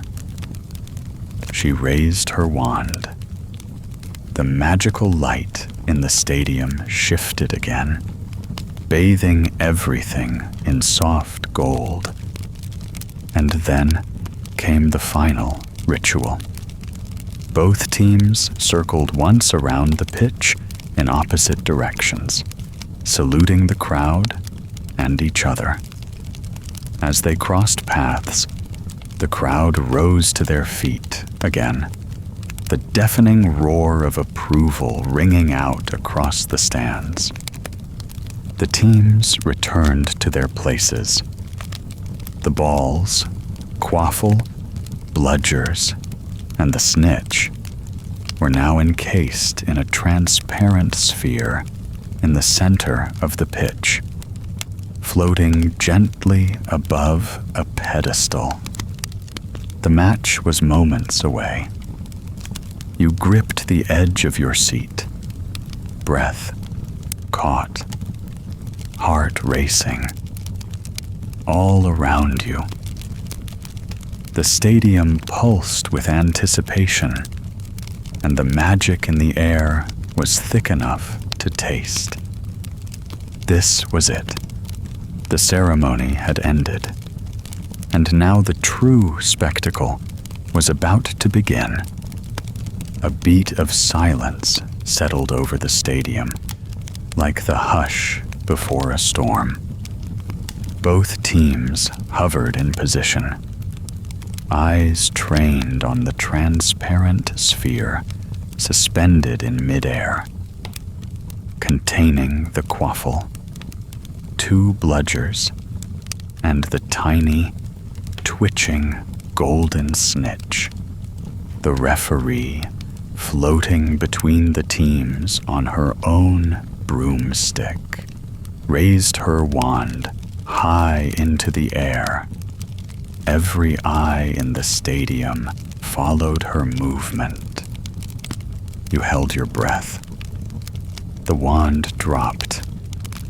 The sphere burst apart with a sharp, echoing crack, like a cannon firing. And the balls shot into the air in every direction.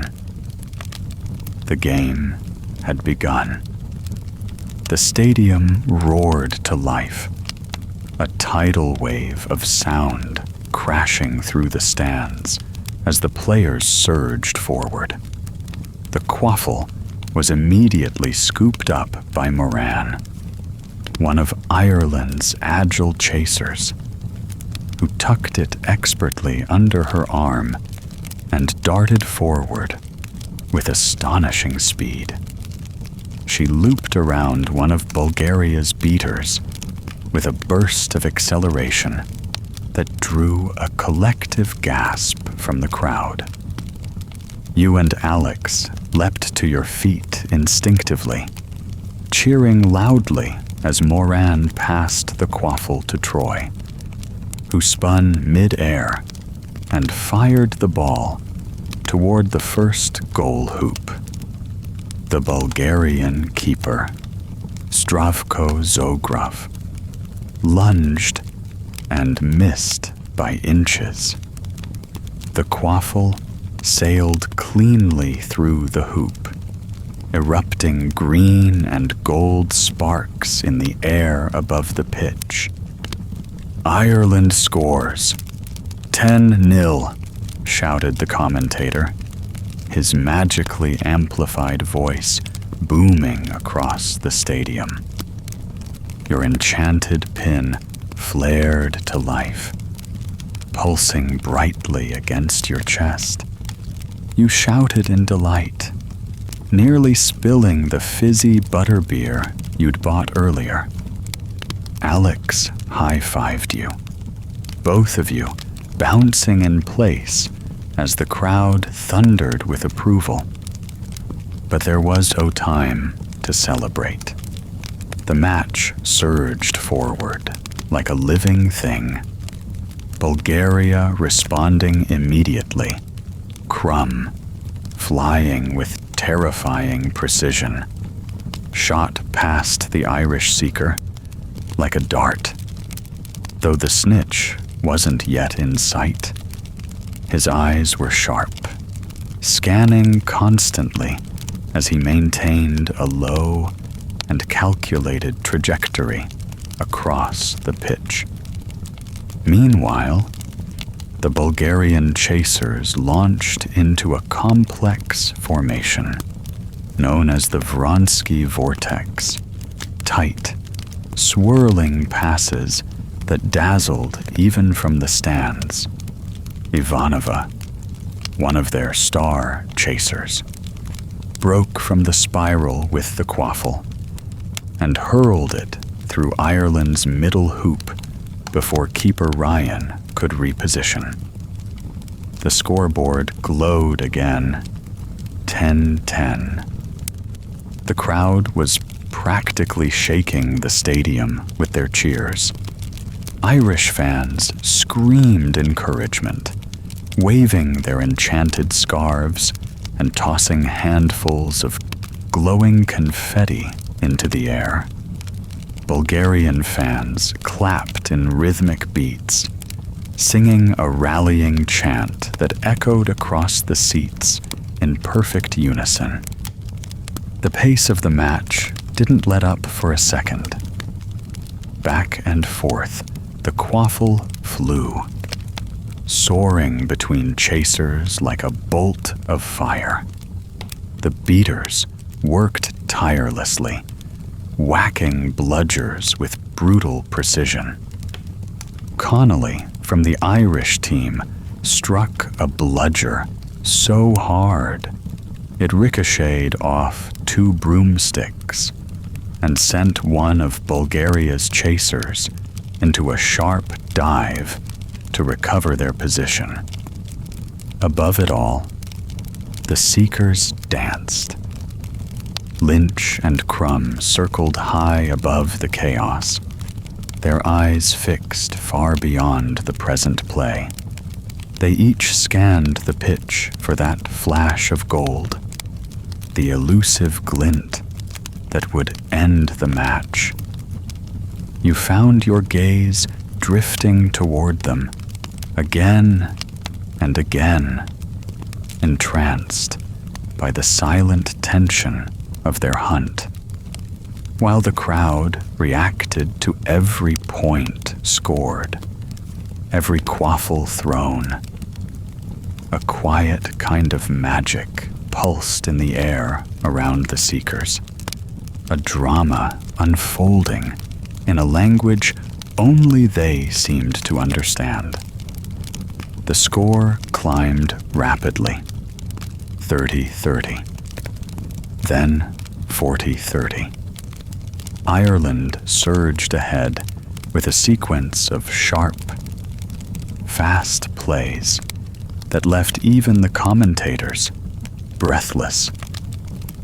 But Bulgaria wasn't about to let the match slip away. Ivanova and Levski passed the quaffle with lightning speed, executing a flawless feint before Levski drove the ball through the top hoop. Alex shouted over the roar of the crowd, This is the fastest game I've ever seen." You nodded, your eyes barely keeping up with the dazzling pace.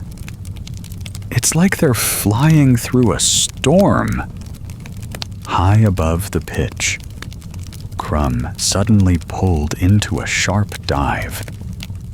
The stadium gasped. You could feel the energy shift instantly. Every head snapped upward. The Irish seeker, Lynch, reacted a moment too late, following Crumb in a near vertical descent. Your heart pounded. Crumb's hand reached out, fingers outstretched. Then he pulled up suddenly, inches from the ground. Lynch, caught off guard, spun wildly and crashed into one of the advertising boards near the field's edge. The crowd winced as one, the sound of impact drowned only by the commentator's shout. "Wronski feint! Textbook, Wronski feint by Victor Crumb." Medics dashed onto the field while the crowd held their collective breath. Lynch was conscious, but clearly shaken, waving off the healers with a sheepish grin. The crowd erupted into cheers for his recovery, even as Bulgarian fans clapped admiringly for Crumb's maneuver. "That's his signature," Alex said, half in awe, half in frustration. "That feint could fool a banshee." The match pressed on. The quaffle continued to fly. Each goal met with wild celebration or collective groans, depending on who scored. At one point, the leprechauns above the Irish stands formed the shape of a three-headed dragon doing a jig, while Vila, on the opposite end, spun into the air with ribbons of fire, captivating everyone for a brief, surreal moment. Even in the midst of chaos, you never looked away for long. There was too much to miss. Mid-air collisions, impossible saves, last-second passes that defied logic and gravity. The energy of the game wrapped around you, pulsing with every play. You forgot the cold, forgot the crowd, forgot even where you were. There was only the match. Then it happened. A flicker of gold. It appeared for a split second above the stadium lights. You saw Crumb notice it the same instant Lynch did. They shot upward with simultaneous urgency, streaks of red and green against the night sky. The crowd fell into a stunned, breathless silence. Alex grabbed your arm, eyes wide. "They've seen it." You nodded, not daring to blink. The golden snitch zipped away in a wild arc, disappearing and reappearing between beams of magical light. Crumb and Lynch chased it at breakneck speed, dodging bludgers, cutting through chasers mid-play, diving and spiraling in dizzying displays of aerial mastery. Every heart in the stadium beat in time with their pursuit.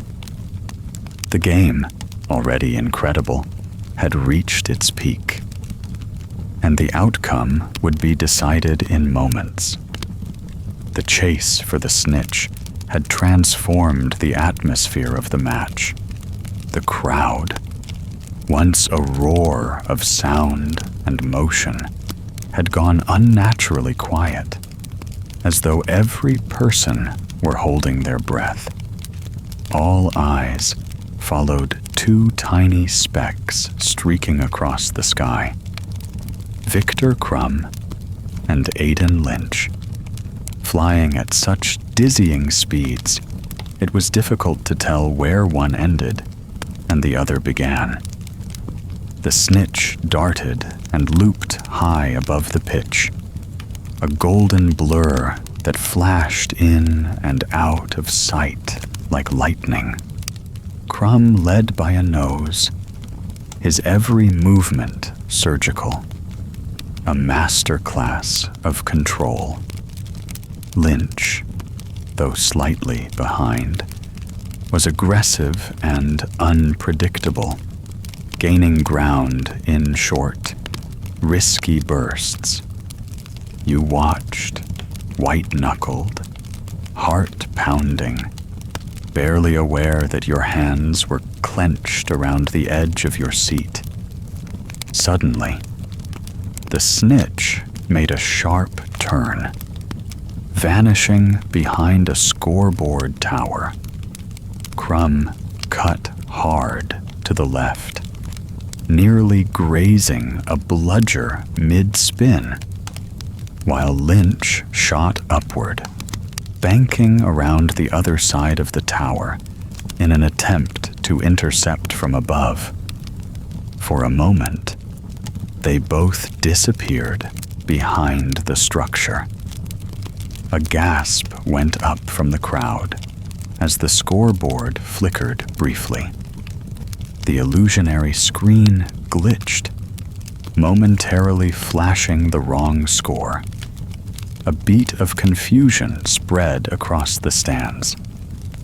And then, a flash of red robes spinning through the air. A sickening crunch echoed across the pitch. Lynch had collided, hard, with one of the flagpoles positioned at the top of the scoreboard tower. The impact sent him spiraling downward, limbs flailing as he struggled to regain control of his broom. The crowd surged to its feet, a collective cry of alarm rising into the night. He didn't fall far, quick as lightning. The Irish beater Connolly zoomed upward, grabbing the back of Lynch's robes and pulling him out of his spin. Together, they descended toward the medic platform, where a team of healers had already gathered with wands drawn, ready to catch him with a cushioning charm. From the stands, you could just barely see that Lynch was conscious, shaken and disoriented, but safe. A long gash ran along his forehead, blood trickling down the side of his face. Yet he waved off the panic with a tired smile and a thumbs up that drew wild applause from the Irish fans. You exhaled shakily, realizing you'd been holding your breath for far too long. Alex shook their head in disbelief. That was brutal. I thought he had it. I thought they both did, you replied, your voice still tight with nerves. The Snitch, undeterred by the chaos it had caused, zipped lazily back into view, circling near the Irish goalposts. Crumb, uninjured and laser-focused, had not paused. He flew near the Snitch, but held back, waiting, calculating. But then the match shifted again, abruptly, unpredictably. With Lynch temporarily out of commission, Ireland's chasers redoubled their efforts. Moran, Troy, and Mullet passed the quaffle with renewed urgency, their teamwork reaching new heights. They formed dazzling patterns in the air, their formations so tight and precise that it seemed like they were sharing a single mind. They scored 3 goals in quick succession, widening the lead. The scoreboard glowed. Ireland 70, Bulgaria 40. Then, as if fate weren't content with a single twist, one of the bludgers went rogue. It began acting strangely, ignoring the usual magical boundaries that kept it within a fair pattern. Instead of targeting random players, as per regulation, it locked onto the Irish keeper, Ryan, and chased him with relentless aggression. A murmur spread through the crowd. The commentators voiced growing concern. That bludger seems off. It's not resetting properly. Heads up on the pitch. This isn't standard bludger behavior. Referees signaled a brief halt, raising red flares with their wands. The players slowed and hovered, keeping a wary eye on the rogue bludger, which still circled Ryan like a predatory bird. 3 officials flew out to assess the situation. One of them attempted to subdue the bludger with a freezing charm, but the spell bounced off, absorbed into the bludger's surface as though the ball had been enchanted to resist interference. Alex frowned, leaning toward you. That's not just malfunction. Someone tampered with that ball.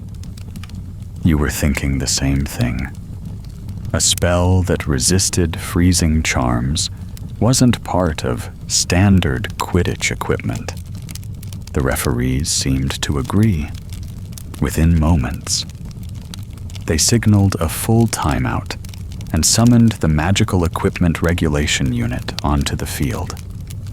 Fans buzzed with confusion and suspicion, and even the mascots, leprechauns and Vila alike, fell silent on the sidelines.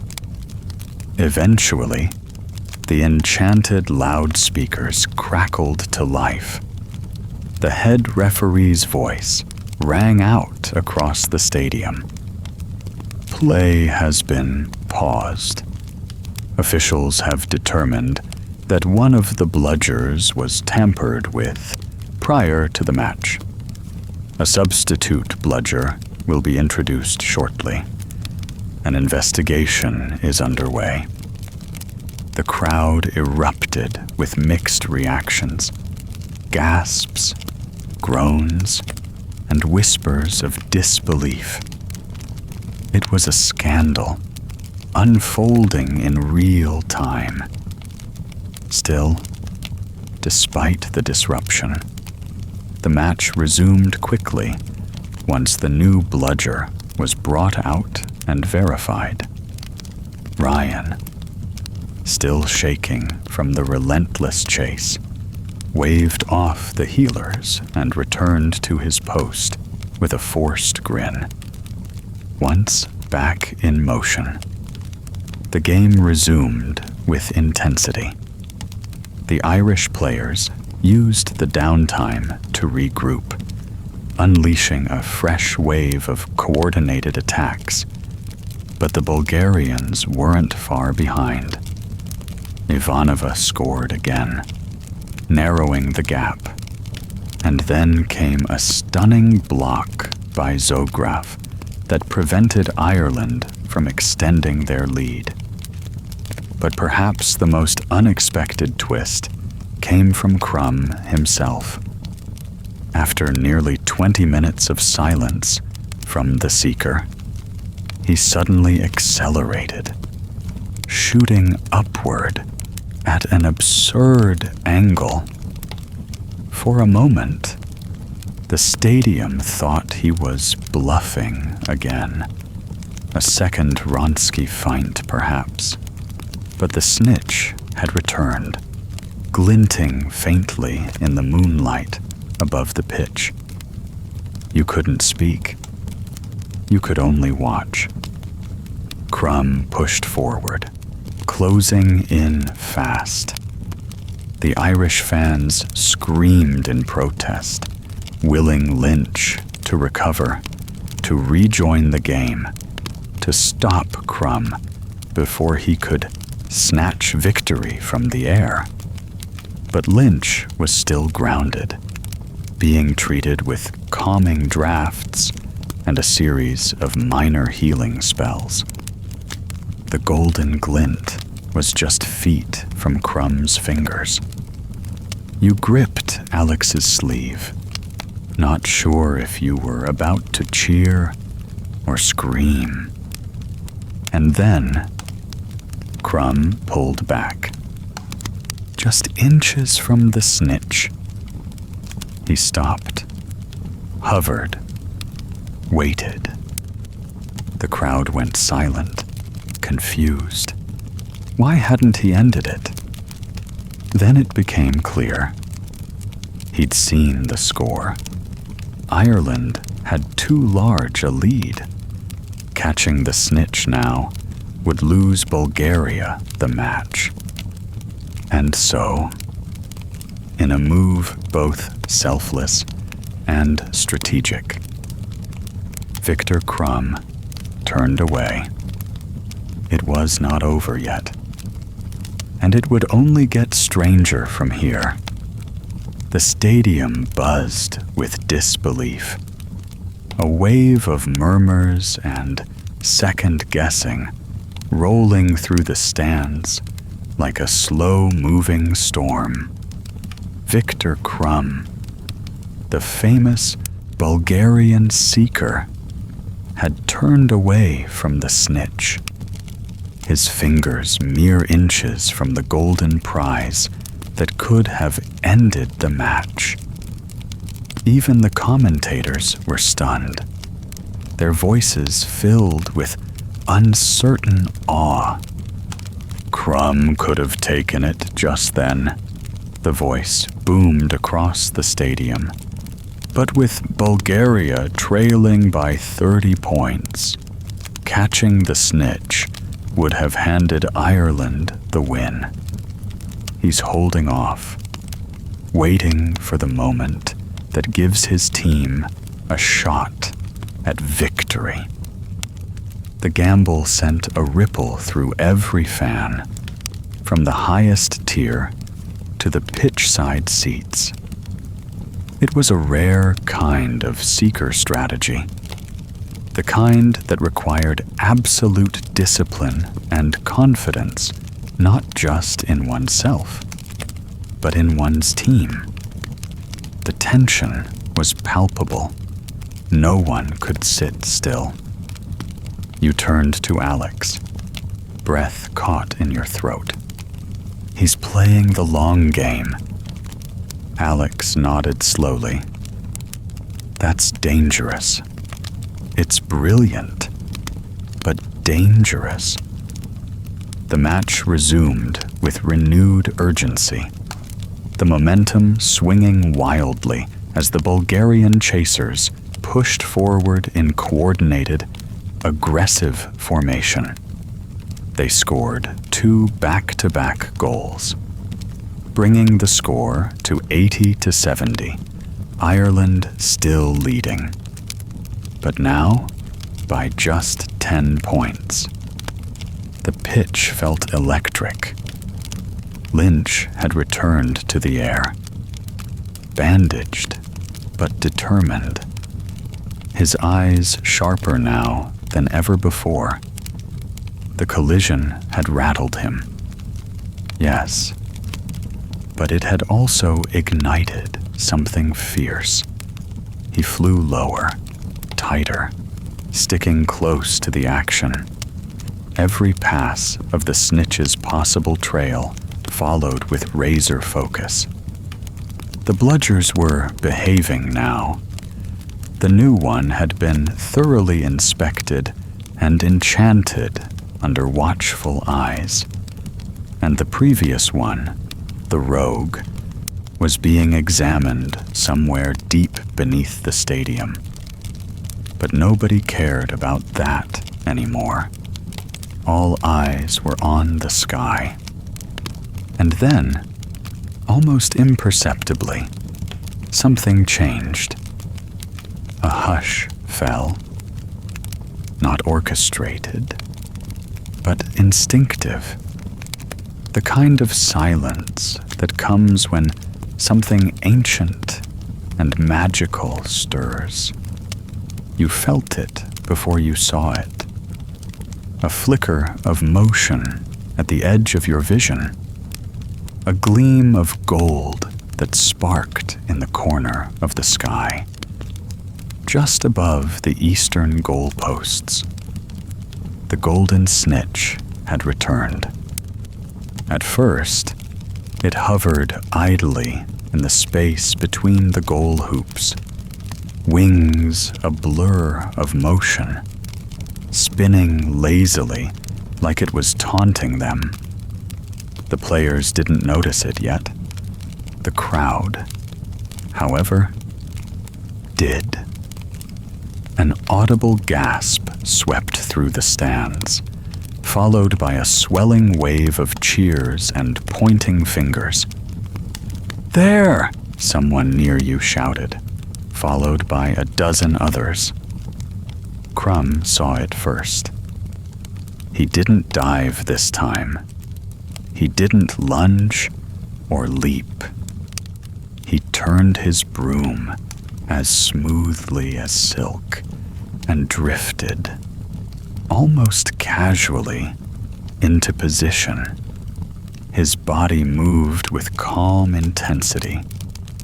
His gaze locked onto the tiny, fluttering ball. He adjusted his grip, body low to the broomstick. Ready. Lynch spotted it next. He accelerated instantly, banking sharp to the right and gaining altitude with a burst of speed that drew gasps. He was fast, faster than he had been all match, and he cut across the pitch like a shooting star, closing the distance with remarkable precision. The crowd surged to its feet again, voices rising in a tidal wave of noise. It was impossible to tell whose name they were shouting louder, Lynch or Crumb. The Snitch darted forward, zipping across the top of the stadium like a firework, weaving between beams of light and enchanted banners, avoiding both seekers with astonishing agility. Crumb followed at a low, steady trajectory, anticipating its movement. Lynch, by contrast, was all speed and instinct, adjusting course midair with each feint and flicker. Your heart thundered in your chest.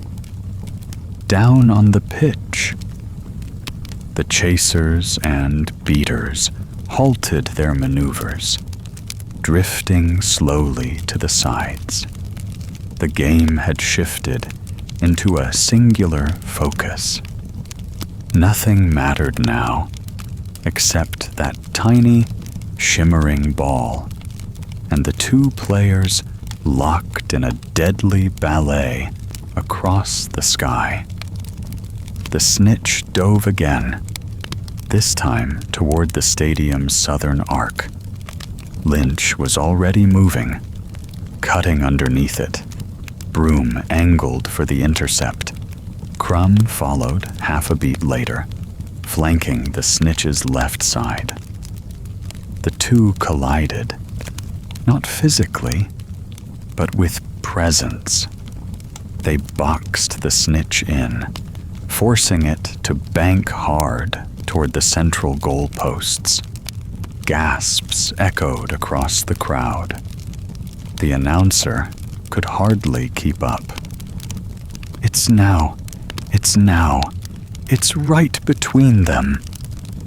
You clutched Alex's sleeve without realizing it, your eyes never leaving the sky. The Snitch darted again, straight up, like it was fleeing the sun. Lynch surged after it, body flat against his broom, the wind pulling hard at his robes. Crumb followed closely, every muscle in his body taut with determination. His eyes never blinked. Then, suddenly, the Snitch dipped. Hard. Crumb didn't flinch. He rolled with the dip, inverted midair, and twisted into a tight spiral that followed the Snitch's arc perfectly. Lynch hesitated, just for a second, but that second was enough. Crumb pulled ahead. The Snitch zigzagged between two floating camera orbs, nearly brushing the wings of a leprechaun mascot trying to get out of the way. Crumb didn't slow. His hand reached forward, fingertips grazing the air behind the golden ball. The stadium seemed to tilt. The crowd fell into a deafening silence again, not because of doubt, but because no one dared to scream and miss the moment. Then, his hand closed. Crumb slowed to a halt midair, lifting his arm with a slow, measured motion. The Snitch was clutched in his fist. Golden sparks exploded across the pitch. The stadium roared. Fireworks erupted in magical bursts of red and black. The Bulgarian section of the crowd went absolutely wild. Alex shouted beside you. "He got it! He actually got it!" But you didn't move, because the scoreboard was updating.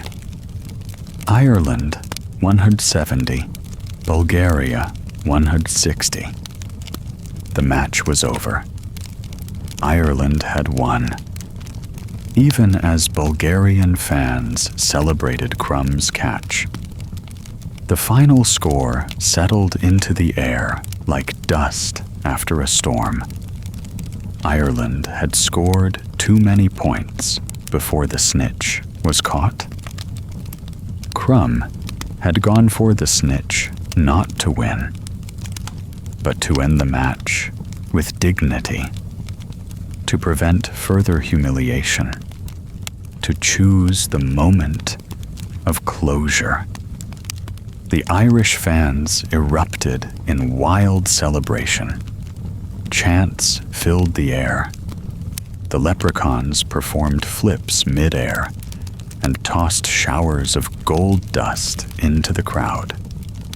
The Bulgarian side, though quieter, still roared with pride for their seeker.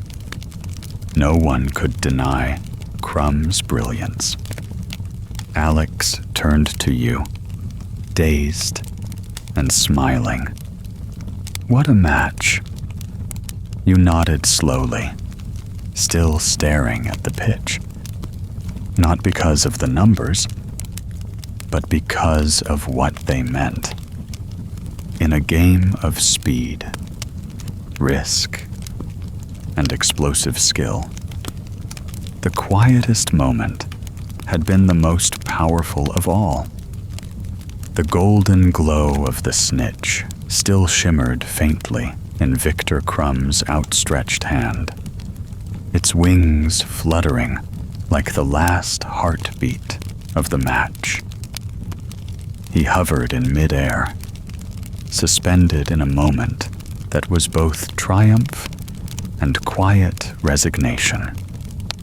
The stadium erupted around him, half in celebration, half in awe. And while the fireworks exploded above, casting red, gold, and green bursts across the sky, Crumb slowly lowered his hand and tucked the Snitch into his cloak. Ireland had won, but it wasn't a clean, crushing victory. It wasn't a last-minute miracle or a dramatic comeback. It was a strategic, punishing match, one where both teams had pushed each other to the limits of physical skill and emotional endurance.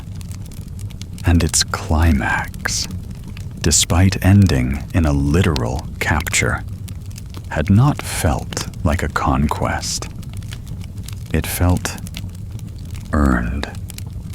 Alex exhaled loudly beside you, like they'd been holding their breath the entire time. I can't believe he caught it. I thought Lynch had it. I really did.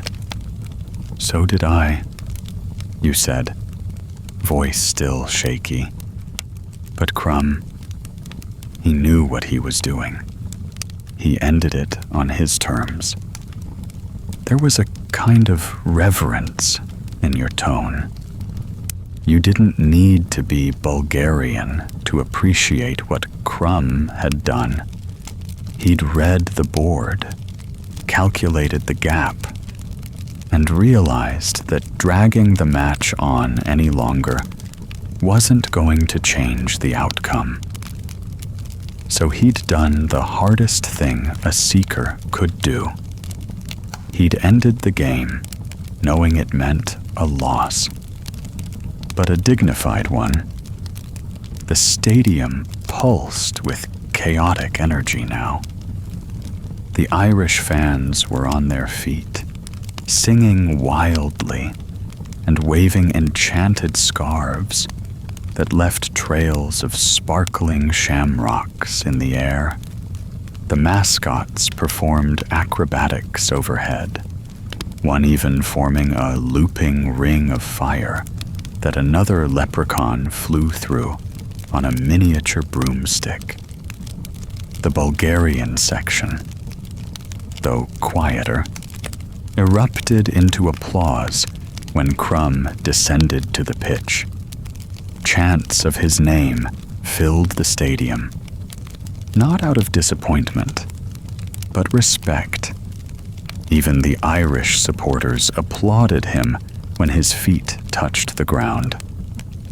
"Look at him," Alex said, pointing as Crumb jogged back toward his teammates. "He's not even smiling." And he wasn't. He moved like a soldier returning from battle, stoic, bloodless, eyes forward. But when one of his teammates clapped him hard on the shoulder, Crumb gave the tiniest nod, like he was accepting a medal no one else could see. From the opposite end of the pitch, the Irish team was already mid-celebration. Moran had been lifted into the air by Mullet and Troy, her arms stretched wide as the crowd cheered her on. Ryan, the keeper, was down on his knees, hands covering his face, laughing breathlessly. Aiden Lynch, bandaged, bruised, but grinning ear to ear, hovered just above them, wand raised in a slow, celebratory spin. And then the announcer's voice returned, booming across the enchanted sky. Final score: Ireland 170, Bulgaria 160. An astonishing match, a truly historic final, and a performance for the ages. Ireland takes the Quidditch World Cup. A second wave of sound crashed through the crowd. This one, less frantic, more united. The kind of roar that comes not from winning or losing, but from bearing witness to something extraordinary.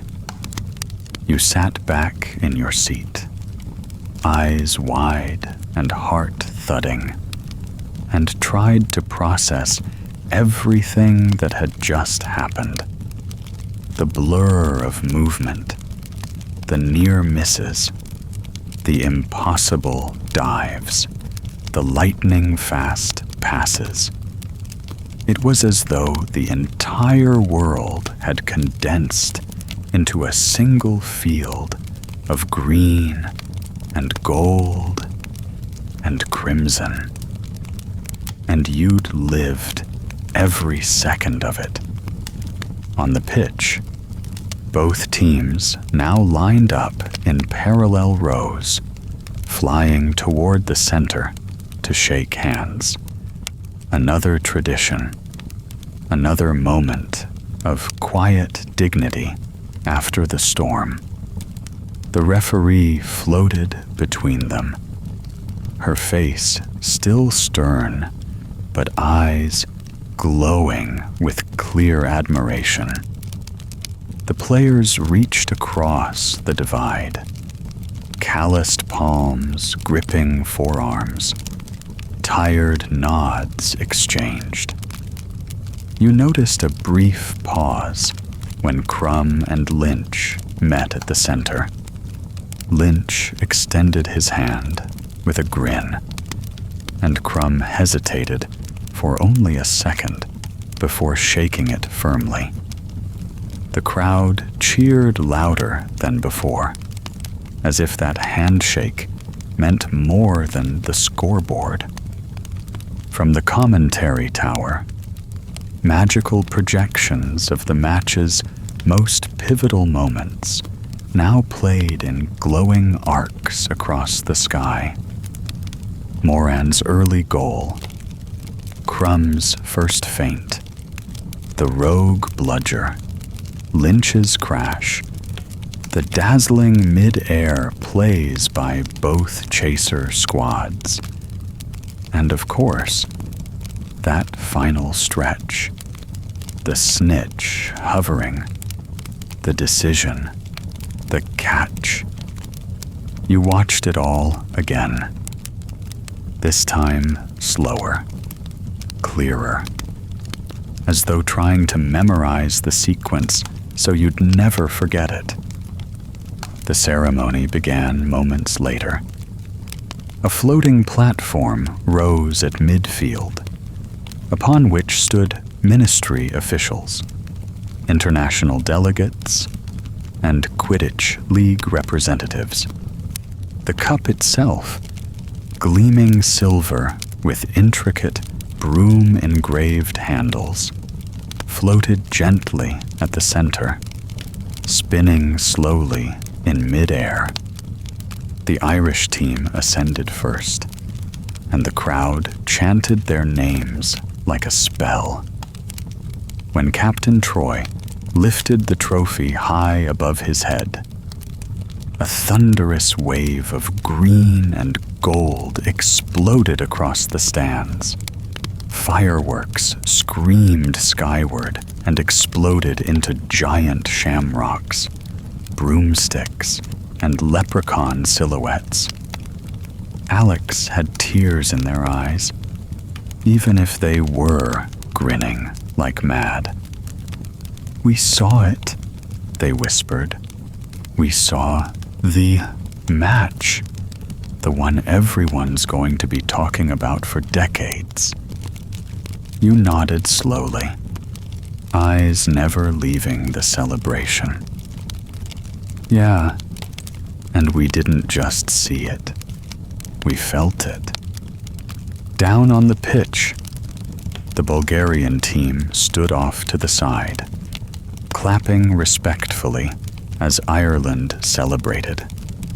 Crumb was the last to applaud, his hands moving slowly, expression unreadable.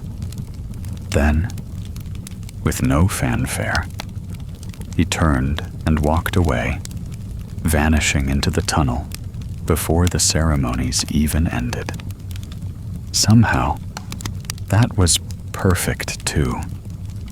Not every legend needs a spotlight. The ceremony continued with speeches, medal presentations, and more magical displays overhead. But the real climax had already passed. It wasn't the cup, or the crowd, or even the final score that stayed with you. It was that fleeting, fragile instant when the match could have gone either way, when the snitch hung in the air and two seekers chased a dream made of gold and wings. You leaned back, the noise fading into the background, and let it all sink in. This had been more than a game. It had been a story, a battle, a dance, a moment in time so full of magic that no spell could ever recreate it. And you had been there. The echoes of victory still rang across the stadium, clinging to every surface, every echoing footstep and trailing chant, even as the official ceremony on the floating stage came to an end. The atmosphere remained thick with celebration. No one wanted to leave. Not yet. Not after what they'd just witnessed. The Irish team had descended from the platform, trophy in hand, and were now being hoisted onto the shoulders of teammates and staff. Troy still clutched the Quidditch World Cup, his knuckles white against the gleaming silver, as if afraid it might vanish. The leprechaun mascots danced wildly above the crowd, forming spiraling rings of green flame and glittering gold dust, each display more extravagant than the last. Above it all, magical fireworks continued to burst in elegant arcs across the enchanted sky. Shamrocks the size of hippogriffs bloomed in emerald green. Enchanted brooms spelled out Ireland victory in midair. A glowing, larger-than-life illusion of the final score circled the stadium, with tiny figures of Lynch and Crumb recreating the final Snitch chase in looped animation. Around you, the stands had transformed into one great roaring party. Irish fans sang loudly, songs you didn't even know, but somehow found yourself humming along to. Alex was clapping to the rhythm of a group behind you, who had started a round of stomping and drumbeat spellwork, using their wands against the backs of enchanted seats. The whole section pulsed like a heartbeat. "Best night of my life," Alex shouted over the noise their face flushed with joy and wind. "No question. I could die happy now." You grinned, feeling the adrenaline still coursing through you. "We were here. We didn't just read about it or hear it on the wireless. We lived it." And it was true. Every cheer, every gasp, every beat of your heart during the game had now melted into this collective eruption of happiness. Strangers clung to one another as if they'd been lifelong friends. Fans with faces painted half green, half gold embraced those beside them. A few even cried openly, whether from sheer joy, disbelief, or exhaustion was impossible to tell. Vendors returned to the walkways with trays of victory-themed sweets and drinks, gold-dusted cauldron cakes, sparkling shamrock fizz, and enchanted candies that burst into tiny, celebratory firecrackers inside your mouth. You bought 2 without hesitation, handing one to Alex, who immediately bit in and yelped as golden smoke poured from their ears. Laughing, you took a bite and were momentarily blinded by a soft pop of light that exploded from your forehead like a sparkler. People around you cheered and pointed. You bowed dramatically. In the lower stands, fans had begun descending toward the railings, waving flags and scarves toward the Irish team as they made their way around the edge of the pitch. The players clapped their hands above their heads, tossing miniature broom-shaped tokens into the stands, enchanted souvenirs that flew around briefly before nestling into the hands of lucky catchers. Alex leapt and caught one, a little green broom with golden bristles. It vibrated softly in their hand and whistled the Irish anthem once before going quiet. "This is going on my shelf forever," they said reverently, turning it over in their hand like it was treasure. You noticed that even the Bulgarian fans had joined in the applause, many of them standing in honor of the match, if not the final result. A cluster of red and black-clad supporters had unfurled a giant banner that read, "Crumb Forever." It earned a standing ovation from both sides of the stadium. Respect filled the air, just as powerfully as celebration. Cheers weren't only for the winners. They were for the incredible game, for the sportsmanship, for the spectacle that would go down in wizarding history.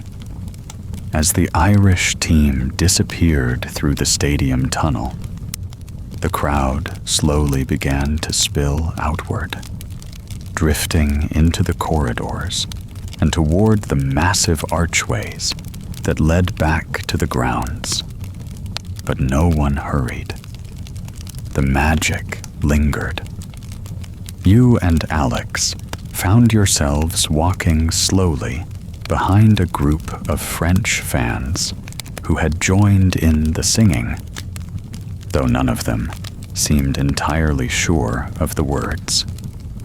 Behind you, a trio of elderly witches from Wales laughed as they relived each moment of the match aloud, especially the Wronski feint, which one insisted was utterly illegal, but undeniably brilliant. You paused briefly at a concession stand outside the stadium where a wizard had enchanted a table to show real-time moving figures of the match highlights. A crowd gathered to watch Lynch's crash, then his recovery, then Crumb's hand hovering near the Snitch, then the catch, and every time the sequence reset. More cheers rang out. Nearby, groups were gathering in circles around campfires and levitating lanterns, creating impromptu parties right there on the grounds. Someone had conjured an enchanted wireless speaker, and a wave of Irish folk music drifted over the field. People began to dance. Alex pulled you toward one of the open circles where wizards of every nationality locked arms and kicked their feet in messy but joyous rhythm. You didn't know the steps, but that didn't matter. Everyone was laughing too hard to care.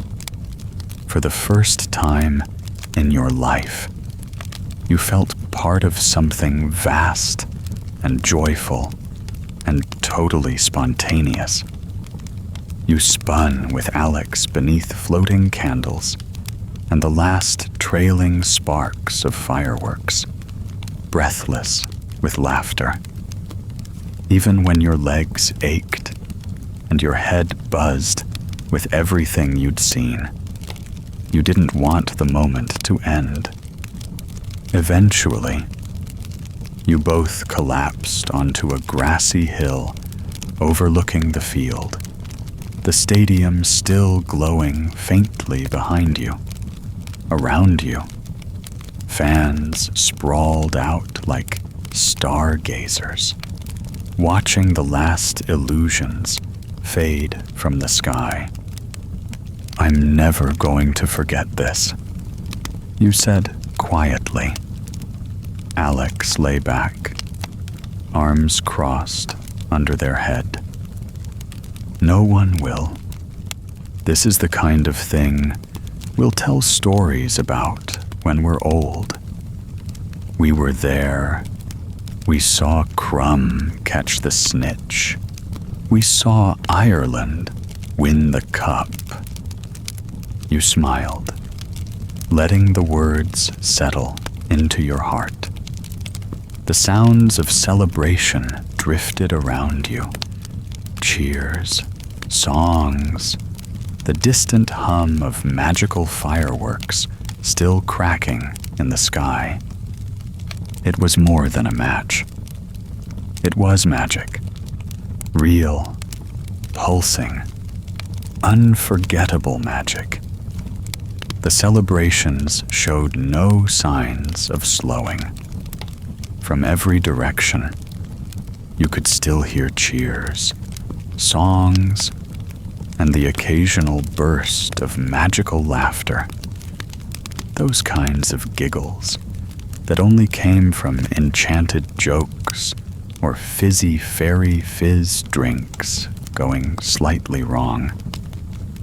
But as you and Alex lay on the soft hillside, letting the echo of the day sink in, the music began to fade. Not all at once, more like the slow dimming of a lantern. One note at a time, quieter and quieter. Then, without warning, the sky cracked open with color. A single firework shot high above the stadium, spinning silently, rising higher than any had gone before. For a brief moment, it hovered, suspended in an almost eerie stillness. Then, boom. A spectacular green explosion lit up the night, forming the shape of a colossal shamrock that unfurled like a blooming flower. Trails of gold rained down from its edges, dissolving before they touched the ground.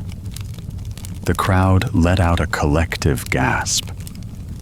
Alex sat up instantly, grinning. "Here we go."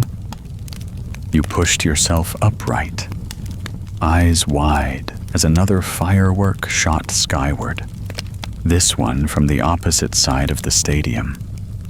It exploded in a flash of crimson and silver, forming the image of Victor Crumb mid-dive, Snitch outstretched in his palm.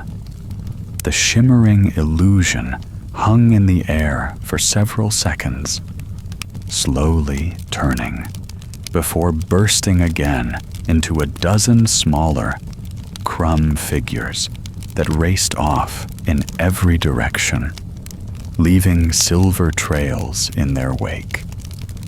The magical fireworks finale had officially begun. Across the field, all eyes turned to the sky. No one moved. No one spoke. Everyone simply stared upward, their hearts still full from the match, ready to be filled again with wonder. The third burst was massive, a double explosion of green and gold that formed the Irish team's crest, a pair of crossed broomsticks overlaid with a spinning quaffle. The logo shimmered brightly before transforming into the three chasers, Moran, Troy, and Mullet, flying in tight formation, their tiny likenesses performing one of the plays that had scored in the second half. They swooped and dove through the sky above the spectators, casting sparkling trails behind them that fizzled into mist. Then the fireworks changed rhythm. A series of rapid-fire bursts echoed in the night air, each one forming a glowing memory from earlier in the match. There was the rogue bludger, spinning menacingly, the moment Lynch was caught mid-fall by Connolly. Crumb's Ronsky feint played out like a ballet in the stars. You and Alex exchanged stunned glances. "They're reenacting the match," you whispered. A burst of applause rose from the crowd as a massive golden firework exploded, forming a replica of the Snitch itself, its wings fluttering so fast they looked real. It hovered far above the pitch, perfectly still. Then suddenly, it darted upward, and two dazzling trails, one emerald, one crimson, shot after it in pursuit. Crumb and Lynch, or rather, their shining echoes. The chase played out again across the sky. The illusionary seekers circled and spun, diving and feinting with such fluid magic that it took your breath away, even though you'd just seen the real thing not long ago. Something about this retelling, this glowing tribute in light and sound, hit differently. It wasn't just about retelling the story. It was honoring it. Then, with one final surge, the crimson figure of Crumb reached forward and caught the Snitch, The entire sky pulsed gold, and an enormous wave of sparkles washed over the stadium. The crowd erupted in applause, louder than before, not for a team this time, but for the magic of it all, for the memory, the artistry, the shared joy. And the fireworks were far from over. The show continued, now moving into more playful territory. A series of multicolored explosions formed floating leprechauns that chased each other across the sky, laughing wildly. A moment later, a band of Vila appeared, dancing to silent music, ribbons of flame twirling from their hands and feet.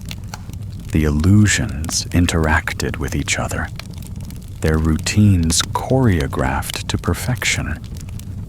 From behind the stadium came the deep rumble of the finale's first true wave.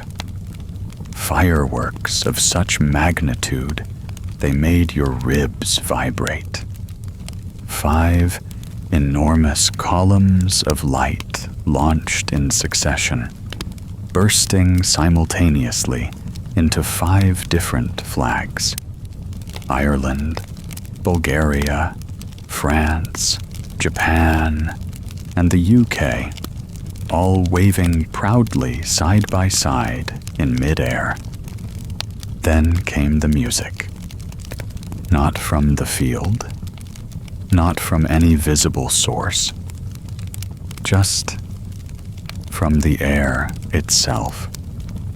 A soft, orchestral swell filled the space around you, rising gradually.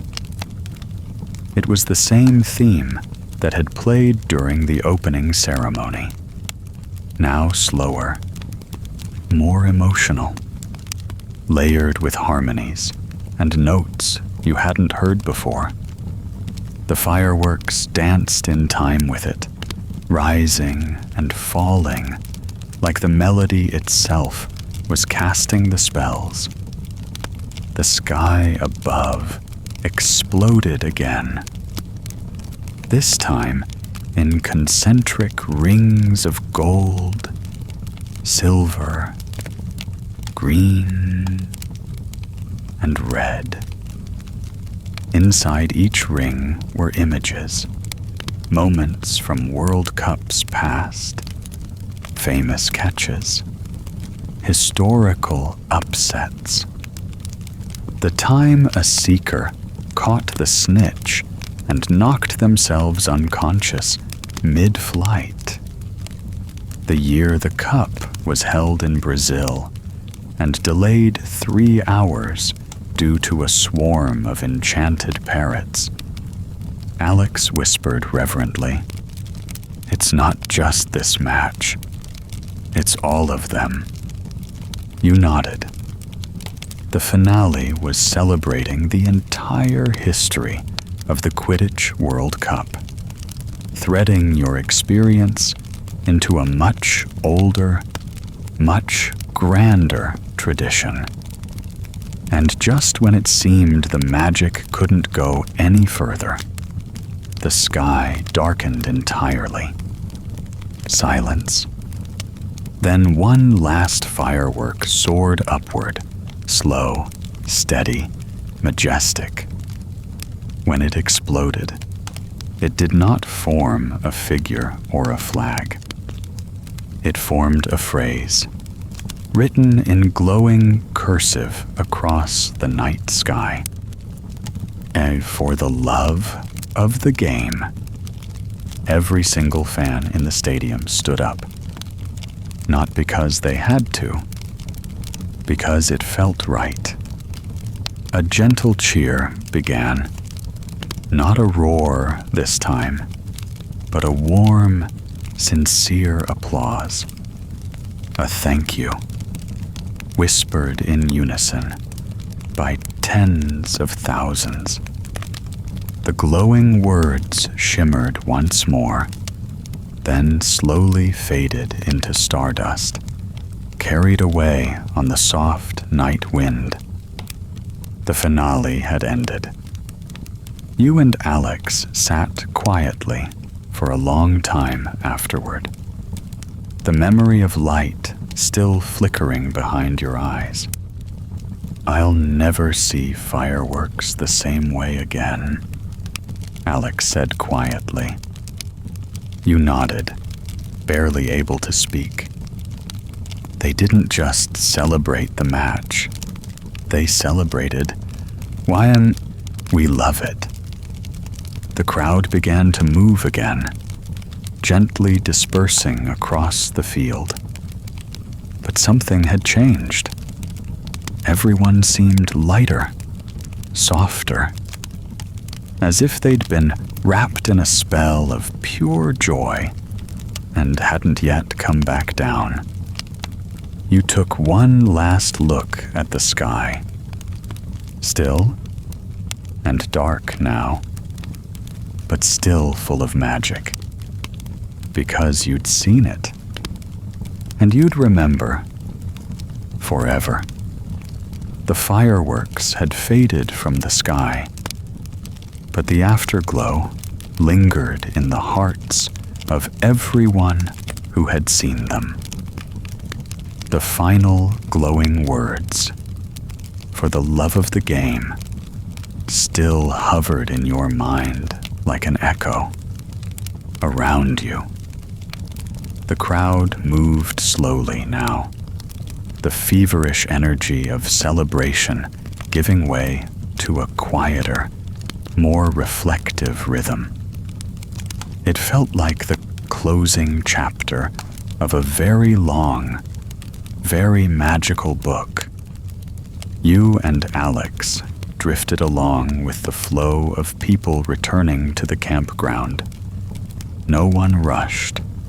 There was no pushing, no impatient chatter, just the sound of soft laughter, tired footsteps, and the low murmur of 1,000 different conversations happening at once. Every so often, someone would sigh contentedly or let out a breathless chuckle, as though the memory of a particular moment had caught them by surprise. As you walked the familiar path toward your tent, the lanterns hanging above the main trail flickered to a gentler hue, no longer the bright, celebratory golds and greens of earlier, but a warm, soft orange, like the final embers of a well-tended fire. You passed by families huddled together, still wrapped in scarves and jerseys, some carrying sleeping children, others holding glowing mugs of cocoa or butterbeer. The Irish fans were still humming snatches of victory songs, but it was quieter now, more like lullabies than anthems. Back at your campsite, the tent stood waiting like an old friend, the fabric glowing faintly under the light of enchanted fireflies that had returned to hover lazily in the air. You breathed in deeply.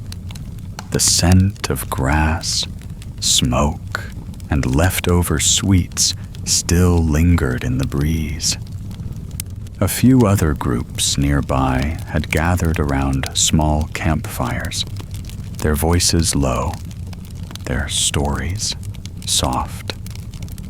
You and Alex exchanged a look and nodded without a word. It didn't feel right to go inside just yet, not when the night still held so much magic in its quiet. You conjured a campfire with a lazy flick of your wand, the flames rising obediently, but without fuss. It crackled softly, sending a thin trail of sparks spiraling into the sky. The fire's warmth was immediate and soothing, wrapping around you like a familiar blanket. Alex sank down onto a log near the fire, pulling their cloak tighter around their shoulders. "I can't believe it's really over," they said, their voice barely louder than the wind. You sat beside them, holding your hands toward the flame. "It doesn't feel over," you replied. "It feels like it's still happening, somewhere just outside of time."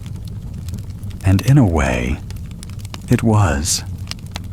The night still carried the weight of everything that had come before. The roar of the crowd, the shock of the Snitch appearing, the impossible maneuvers in the sky. But now those moments lived only in memory, already softening at the edges, becoming the kind of stories people would pass down over butterbeer and bonfires for years to come.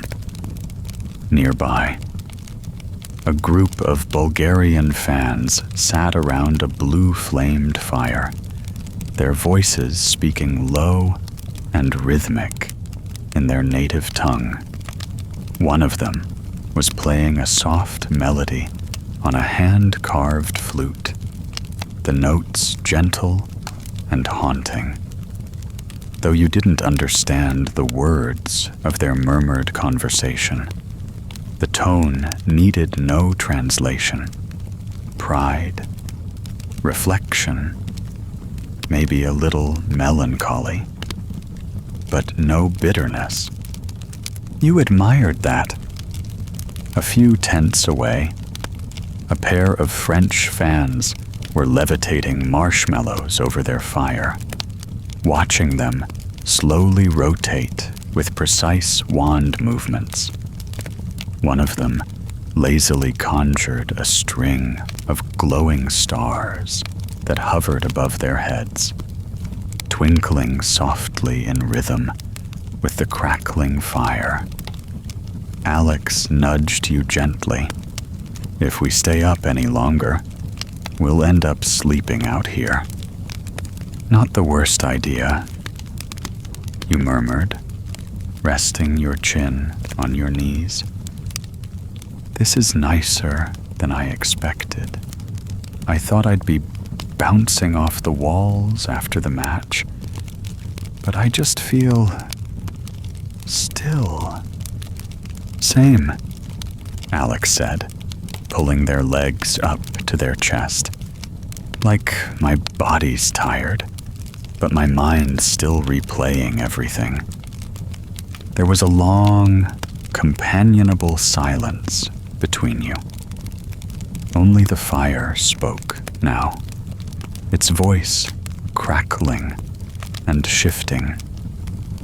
You stared into it and saw images, golden sparks that looked like Lynch's dive, a swirl of smoke that reminded you of Crumb's silhouette midair, the steady rhythm of dancing flames, like the beating of your own heart during the Snitch chase. Then Alex spoke again, voice soft and sincere. "What was your favorite part?" You thought about it for a moment. Not just the highlights, but the feelings that had come with them.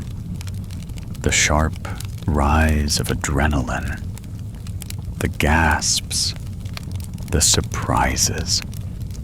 But in the end, your answer surprised you. Crumb pulling away from the Snitch, you said quietly. Alex turned to look at you, eyebrows raised. Not the catch, not the win, just that second, that decision. It was quiet, but powerful, like he knew what everyone wanted, and he still did the right thing anyway. Alex nodded slowly.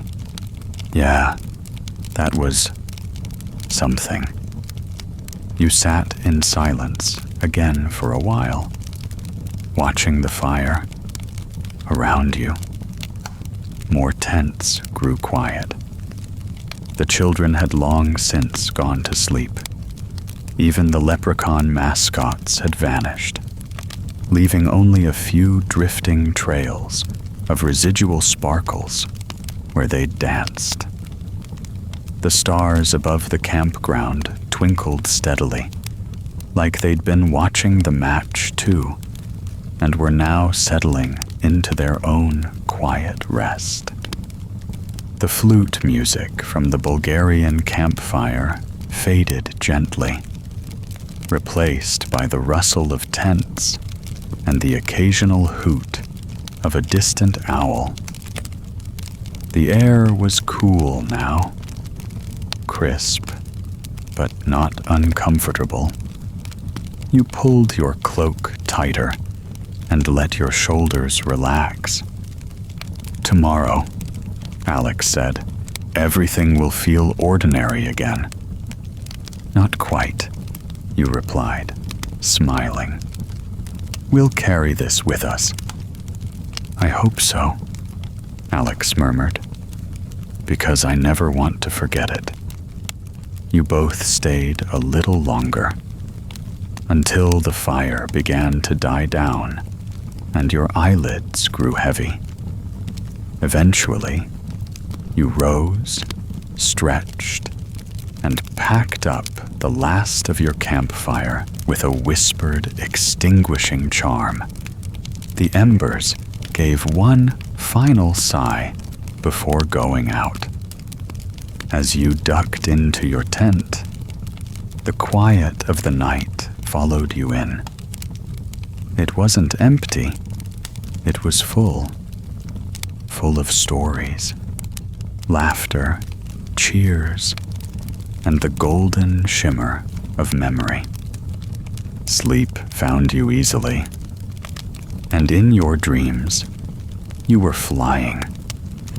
The first rays of morning filtered through the thin canvas of the tent, golden and quiet, like a soft reminder that something extraordinary had come to an end. You stirred before your eyes opened fully, warmth still clinging to your blanket, the scent of smoke and grass still woven into your clothes. A faint bird song trailed through the early air, punctuated by the occasional distant pop of a packing charm from another campsite. Alex was already awake, sitting cross-legged at the foot of their cot, hair messy, holding a steaming cup of tea in their hands. The lantern inside the tent had faded completely, and the starlit illusion on the ceiling had returned to blank canvas. Plain, simple, ordinary. You sat up slowly, stretching as the stiffness of yesterday's excitement unfurled from your limbs. Your voice came out in a half yawn. What time is it? Early, Alex said, sipping the tea. But people are already packing up. I figured we'd want to say goodbye to the grounds before they disappear. You nodded, rubbing your eyes. Right. One last look. The two of you moved quietly, as though trying not to disturb the magic still lingering in the folds of the tent. You folded blankets, shrunk your bags with a tap of your wand, and poured the last bit of firewood ash into the wind.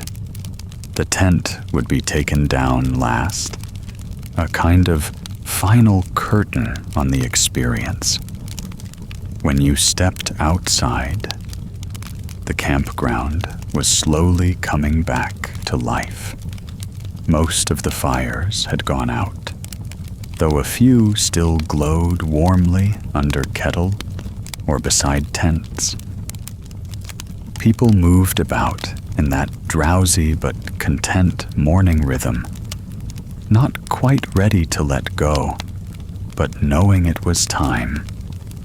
The sky overhead was painted in soft pastels, roses and golds and cool lavender blue, and the grass shimmered faintly with dew.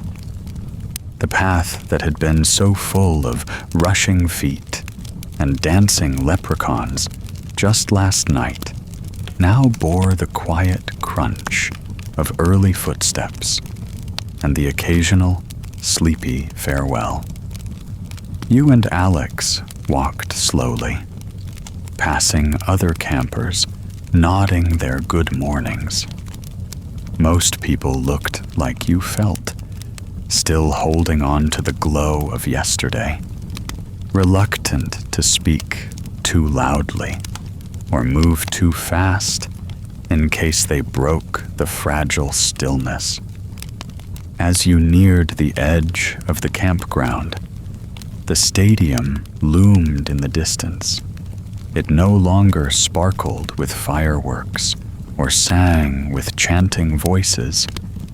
Now, it was simply vast and still, the colossal archways beginning to dim, the magical billboards fading into empty slates, the signs that had declared match times and slogans and team lineups were now blank, fluttering in the breeze like pages waiting for their next story. You paused at the ridge just above the stadium field.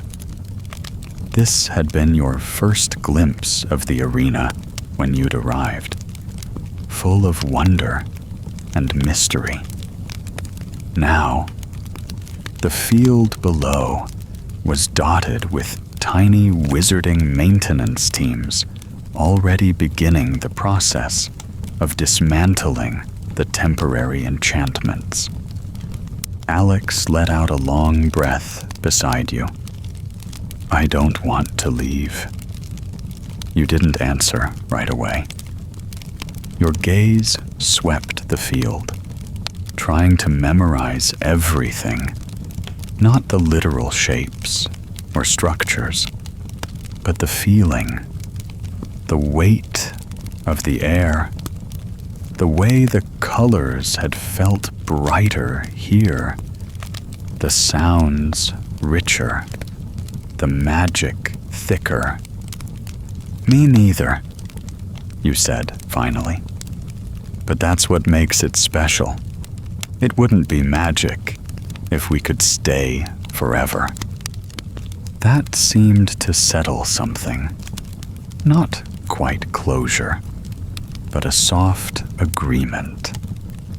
You turned back toward your tent, ready to finish packing. By the time you returned, your section of the field had grown thinner.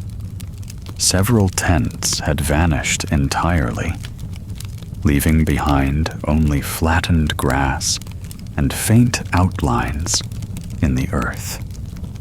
A few vendors had reopened briefly for early morning farewells, selling enchanted pastries shaped like quaffles and mugs of hot cinnamon cider that hovered beside you as you walked.